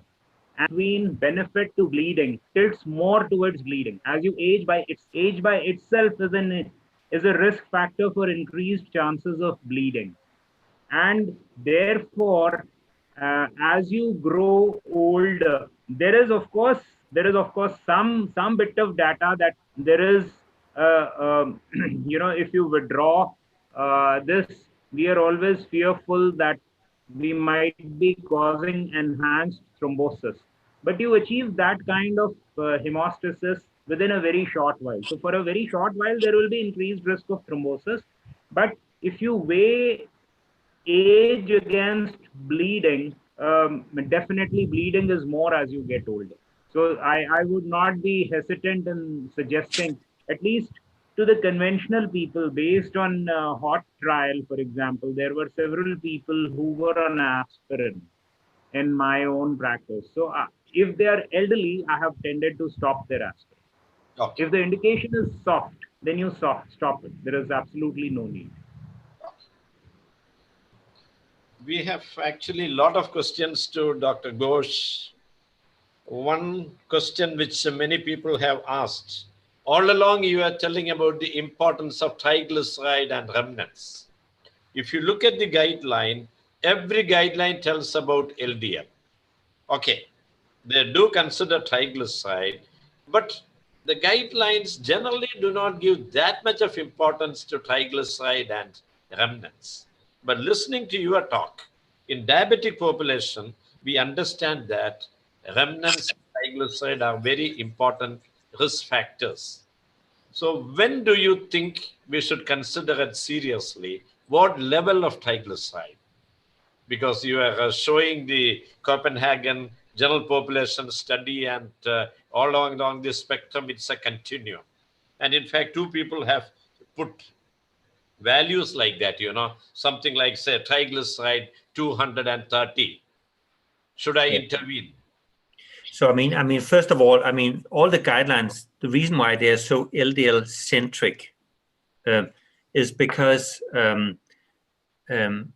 of familial hypercholesterolemia originally. That's where the evidence came, and then came all the statin trials. And I see it, statins were marketed as only LDL cholesterol lowering because it was simple. People could understand it. Statins is LDL. But in fact, statin reduces not only LDL, but also triglycerides and remnants. And I think that's a big part of it. And then most guidelines now, actually, both the European, the Canadian, and the American now say that you should look at both getting LDL down, but you should also look at non-HDL cholesterol. And non-HDL cholesterol is just LDL plus remnant cholesterol. It's just they haven't come to do it yet. And the reason why, of course, is that so far there's only been one published trial that actually recruited people with high remnants or high triglycerides, which was the REDUCE-IT trial. The strength trial is being presented at the American Heart Association. It was obviously negative, that's the prominent, but I think there'll be many more trials. But in order to know that you get something out of it, you need to reduce remnants in people that have high remnants. And we haven't seen that much. That's why I haven't hit the guidelines so hard yet. But in the scientific base, genetically, it's without doubt that triglyceride lipoproteins and remnants are causally. So when should you look at it? Do the best for your patients, even though the guidelines don't say it all the time. Triglycerides just above 150 milligram per deciliter, I would take it seriously, particularly in those with diabetes, because so many diabetic patients have relatively low LDL, and the problem they have that give them atherosclerotic heart disease is remnants and high triglycerides. So as soon as above 150, I would look for it. That's what I do personally. Do you think, at least in diabetic people, we should change the target from LDL to non-HDL cholesterol? Oh, sure, this would be much more relevant. But I'm not saying that. I mean, the LDL target, of course, is so relevant. It's so evidence-based. All the statin trials, the ezetimibe trials, and the PCSK9 inhibitor trials, they all say if LDL go down, risk go down. But I'm just saying that part of the benefit is from triglyceride lowering also. So you should look at both LDL reduction and non-HDL cholesterol. One more question, which two people have asked: which statin do you think is best for lowering triglyceride? Oh, that's atorvastatin and rosuvastatin in highest possible dose. Those are the ones that lower triglycerides the most.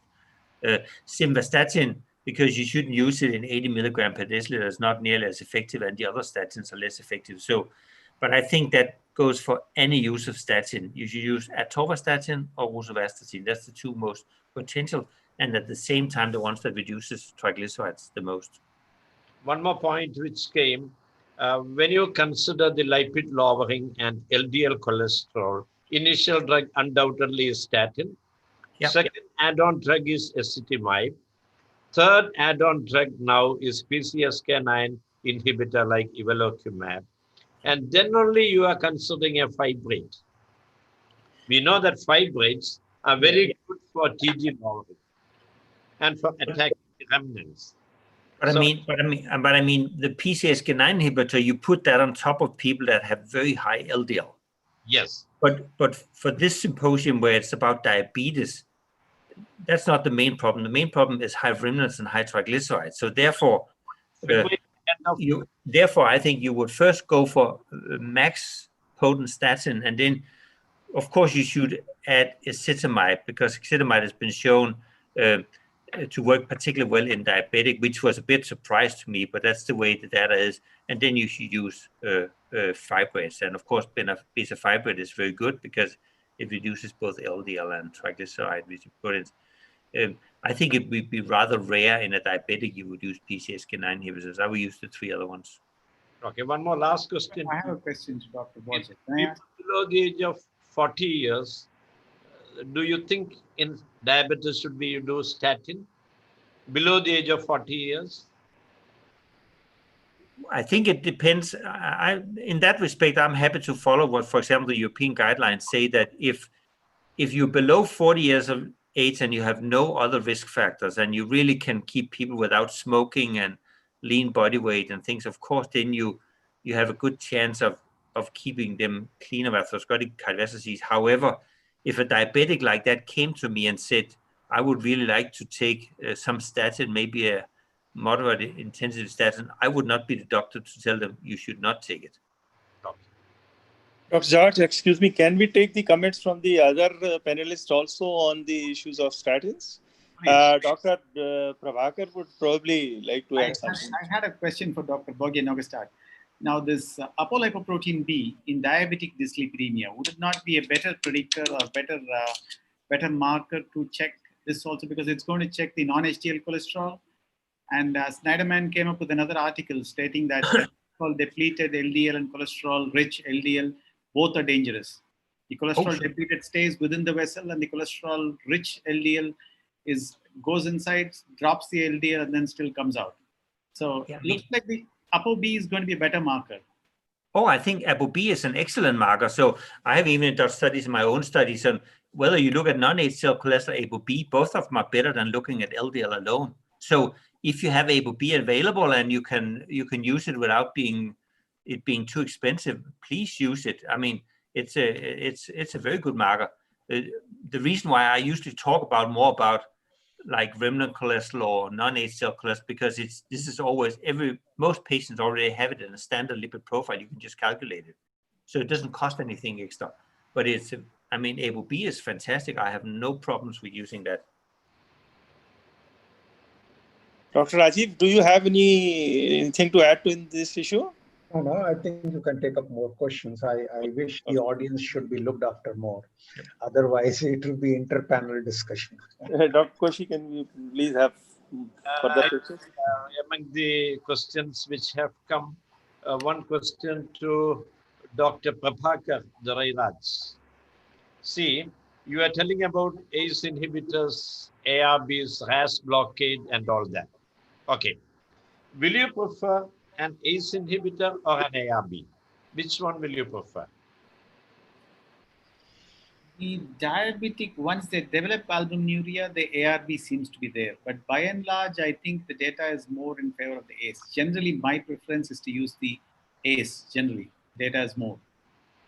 You will tend to prefer an ACE inhibitor over an ARB. Okay. Now, I think the point which you have raised, if you take people with high risk, there's no controversy. If there is an indication for ACE inhibitor or ARB, like hypertension, proteinuria, heart failure, or anything like that, there is absolutely no controversy. You are telling about a person with type 2 diabetes who does not have another indication for ACE inhibitor or ARB, similar to what was done in the HOPE trial and all that. At the same time, there was substantial benefit in the HOPE trial and the Europa trial. But you take the PEACE trial with Randoloprin. The difference is the PEACE trial, those people were all revascularized. The risk factors were very well modified. So if you have people like that, who have been revascularized, who are on statin treatment, who are on antiplatelet, do you think there is an incremental role for your RAS blockade on top of that, unless there is another indication to put them on the track? I'll make the question a little bit more complicated for Prabhakar because he can take all the complication. As far as I know, ACC/AHA guidelines, diabetes with hypertension, without comorbidities, without target organ damage, they do not differentiate between ACE, amlodipine, and chlorthalidone. Right. So apprise us, where are we? Yeah, you have made it complicated because there is enough evidence to say even the captopril trial, the cap that came in originally, in the non-diabetic it was not there, but in the diabetic arm there was some benefit. So there seems to be theoretically definitely there. But one thing, all the guidelines have kind of the FDA also came up and said one particular thing is the BP reduction that is most important. That I agree. That is very clear. In a diabetic, there is enough evidence to show that the RAS inhibition is there. But what we are probably not looking at, we are looking at studies that are 4 years and 5 years duration, 3 years. We're trying to look at short-term results. We look at high-risk patients. We don't look at low-risk patients, moderate risk. In the long term, these diabetics are younger. The Indian diabetics, the diabetes seems to be happening younger. And there is nothing like low-risk diabetic. It starts with moderate risk. And I think all those patients will benefit in the long term. And now ACE is not a very expensive drug. Compared to a statin also, an ACE inhibition is going to be much cheaper. If you look at solid evidence, I don't think we're going to get that evidence at all because I don't think there are going to be any further studies on this subgroup. But what Dr. Koshi asked is a very interesting question. We are looking at multifactorial risk factor reduction. I think these are not mutually exclusive. All these things are complementary. Aspirin has clearly gone out unless it's going to be very high risk or extreme risk patients where the bleed risk is very low and it is there. But apart from that, I think all other things are complementary. And when you start adding all this together, you're going to try to bring the mortality. Still, there is the residual risk which you're not going to come up with. So I think it's all complementary and not mutually exclusive. I think we should look at it all together. Okay. There are a few questions to Michael Baum. One question is, flu vaccination very useful? Is it equivalent to statin or smoking cessation for secondary prevention of CVD? What is the current status? Absolutely. I think that is a recommendation for cardiovascular disease, in particular for heart failure patients. There is in the European Heart Journal a nice paper showing that the cardiovascular death rate, but also the heart failure death rate is reduced. Also after a stroke, there is a recommendation in the guidelines to do that. Flu is very important here in our parts of Europe, and there is a strong recommendation, and all big companies recommend flu vaccinations for their patients. And it's even more important for those who are at home with cardiovascular disease. So I think flu vaccine, yes, pneumococcal vaccine, and now I think COVID vaccine. So these 3 vaccines will eventually be recommended. That's what I hope. Yeah. One more question to you. I think many people have asked that question. A combination of SGLT2 inhibitor with GLP-1 analog and even saroglitazar. Do you think it will be a good combination? Dr. Koshi, he might not be knowing saroglitazar, so you have to speak to him about saroglitazar. You tell about the other two combining. I think you did mention that. A combination of SGLT2 inhibitor with GLP-1 analog. You did mention that it's a good combination. Yes. That is going to be the future. You did mention about that in your talk. So GLP-A agonist and SGLT2, that's what it's definitely the case. So we are discussing this on meetings and we say, yes, it would make sense. So the GLP-A agonist for the prevention of myocardial infarction, but if there is a myocardial infarction and prevented, this is also an indirect protection for heart failure. And if there is a high risk for heart failure, then there is a protection against heart failure with an SGLT2. However, it is not in the guidelines, and the uncertainty is whether those people who have to pay for it in our insurance system would like to pay for it, because there are no trials. And we obviously do not know any safety aspects, maybe due to off-target effects or so. But I think many people are in favor, and many specialists, if it is reimbursed, do it already. Okay, I wanted to ask you one question. See, people without cardiovascular disease, do you think you should use SGLT2 inhibitor ahead of metformin? In this case, first of all, the metformin database is very, very weak. Okay, we agree, yeah? It's because if you look at the end of the Kaplan-Meier curve, there are ridiculously low numbers of patients. Okay. And that is what the guidelines say. That is the evidentiologist use or view on the topic. However, the question is how far you go to identify cardiovascular disease. How many patients with diabetes just showing up with non-specific symptoms are really free of cardiovascular disease? The other thing is, I think the textbooks have to be rewritten. We recommend ACE inhibitors in diabetics for kidney protection. On Sunday, there is a report of CKD, of DAPA-CKD, and this has been prematurely interrupted because there is an overwhelming effect on renal outcomes. So we will see how these data look like. And then I think for renal protection in the diabetic patients, it could be an option. But this needs to be discussed among specialists when the whole database is visible. See, basically, if you take vascular protection into consideration, we have more compelling data with GLP-1 analog. The main advantage of SGLT2 inhibitor is protection from heart failure. It prevents hospitalization from heart failure. But the vascular protection offered is much less compared to what is offered by the GLP-1 analog. One disadvantage is with the liraglutide, you have to give it subcutaneously and all that. Now, the semaglutide oral is also coming. So between the two, what do you think? If you have the idea of vascular protection in your mind, not heart failure, not protection from heart failure, you are thinking about vascular protection similar to what is offered by a statin. You want protection from stroke. Will you give empagliflozin or semaglutide?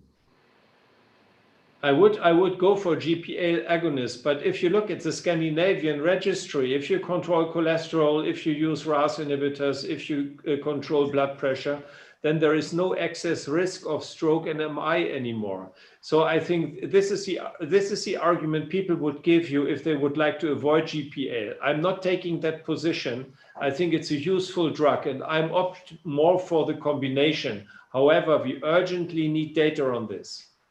Okay. And I think the last talk, a very, very good talk, and Dr. Rajiv Agarwal, you discussed it very well. There is one question to you, that is, should we take an ECG in all diabetic people? Should we exclude QT prolongation? Because teneligliptin, which is very extensively used in India, can produce QT prolongation and make the person prone for short seats and all that. Do you think it is practically important? I think these surface ECG is a necessity. Surface ECG a necessity in all diabetics, and abnormal Q waves, asymptomatic abnormal Q waves, T wave flattening, interventional conduction defects. They are the patient whom you have to pick up beyond symptomatic status, because their yield is different, their disease burden is more. Regarding QT prolongation, I don't think that in a healthy heart, which is a normal LV function, these drugs are going to cause such kind of problem. I have never done it. I have never done it. Is not really required. Now, one question which I wanted to ask you, I think you have very rightly pointed out that totally asymptomatic patient, a cardiovascular evaluation is probably not indicated in a diabetic, based on all those trials, starting from the DIAD trial, which you have nicely elucidated. But one problem is, many of these people may not be exercising sufficiently to assess their effort tolerance. Because a person who can walk 2 kilometers telling I am fine, you are comfortable. But many of these rather elderly diabetic people, it may not be very easy to assess their effort tolerance all the time. So, I have not shown you the treadmill data. I have shown you the myocardial perfusion studies. So they can be done even without treadmill, that drug-induced heart rate achievement. So I'm asking whether to investigate them or not. See, for example, a 75-year-old gentleman who had been diabetic for 10 years is coming to you. He does not walk too much. Yes. Fine to his house. Yeah, So, these are difficult situations. As you mature in diabetes, you have to define the risk. And after defining the risk, you may go to coronary calcium score. The problem, the crux is, you don't gain much if the patient is asymptomatic, his risk factors are well controlled, you have displayed statins, you have used SGLT2, GLP-1 kind of drugs. Then what I'm trying to emphasize is that we should not be much intervention biased, because this is what even chronic coronary syndromes have shown. Cardiologists don't like those studies and then connect them to quantum of ischemia.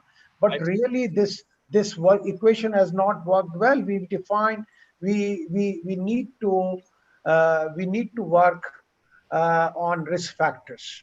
Dr. Baum, you can leave. Thank you very much, because he's saying he has to go for a CCU round. So I think as moderator, you can wish him goodbye. Thank you. Bye-bye. Thank you.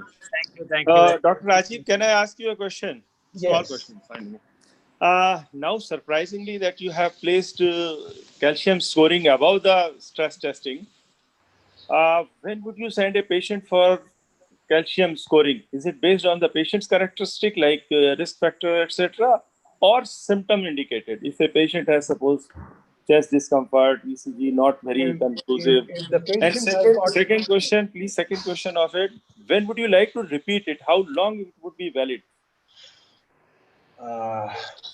These are difficult questions, because one scan lasts for 5 Nobody years. will give you an easy question, please. One scan lasts for 5 years. So if your CAC is 0, you are given a warranty for 4 years. I have shown you a data that after 5 years, they start separating out. If you have 00, that means another CAC, which is 0 after 5 years, you have warranty for another 10 years. So there is a concept of 00. The problem is, if you treat these patients with a statin on some ground or another ground, statin is known to increase the CAC scoring. So CAC is a primary prevention tool. The moment you start displaying secondary therapies, especially statins, CAC is gone. And the concept is the CAC makes the statins make calcification dense, and it entombs the atheroma so that the probability of ACS is less like entombing of tubercular bacilli. So that is what I showed you. The dense calcification is more of a characteristic of a treatment. And I have shown you data if the spread is more, which correlates more with the disease rather than the area correlates more with the disease rather than the density. The first question is most difficult, what you asked, whether you should go for scanning, for functional testing or a calcium scoring. Calcium scoring is done in a borderline risk patient, which we do with algorithms to define whether this patient goes up in intermediate risk or lower down. Till today, there is no concept of de-risking the diabetes and removing statin. Only the de-risking is done in relation to aspirin. If your intermediate risk, your CAC is 0, people will remove your aspirin. Choice of a statin will be continuously a patient-doctor relationship discussion, and some may prescribe it, some may not prescribe it. So de-escalation of therapy applies only in relation to aspirin. There is only one study which has come recently. I came across patients who have 190 LDL, non-diabetic, no other risk factor, CAC 0. They say they behave exactly the same way as low LDL people.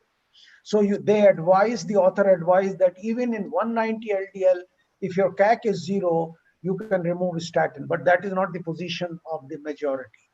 So again, coming to your question of a symptomatic patient, CAC versus functional status, I'll say in a patient whom you feel that there is a symptomatic status, one has to go for functional testing because CAC will not decide that. Symptomatic patient, I'll say I'll go for functional testing. But I think the final thing is good risk factor modification. Yes. Well, Yes. can be achieved beyond that. So optimally treat the patient. Yes. With your Thank medical. you. So Dr. George, are we done with the questions or some more? I think we can invite Mr. Amit Arora from INTAS to conclude the symposium. Thank you, Dr. Rajiv. As they say, all good things come to an end, and we are towards the end of this wonderful symposium on diabetic vascular disease, which has covered many contemporary issues associated in the management of diabetes. So on behalf of INTAS Pharmaceuticals Limited, Zenith Division, I would like to offer a vote of thanks. I must thank all the viewers, which were more than 1,700 today, joining in today, and I am sure they must have had an enjoyable and learning experience with the experts. I thank the moderators for the symposium today, Dr. George Koshy and Dr. Aaron, today for running the program. And I must thank Dr. Rajiv Agrawal, who actually conceptualized the whole program and who guided us in making this program. I thank our international faculties, Dr. Borje and Dr. Michael Baum, for their guest lectures. I thank Dr. Sandeep Bansal and Dr. Prabhakar for their wonderful lectures today. And in the end, I must thank one and all, the entire support team of INTAS, our entire marketing and sales team of INTAS, who really worked hard to bring in the delegates and make this program a successful one. So thank you very much once again, and this is the end of the symposium. Thank you. Thank you. Thank you, Dr. Rajiv. Thank you very much once again. Thank you, Dr. Agarwal, sir. Thank you, Dr. Koshy. Thank you, Dr. Prabhakar. Thank you, Dr. Aaron.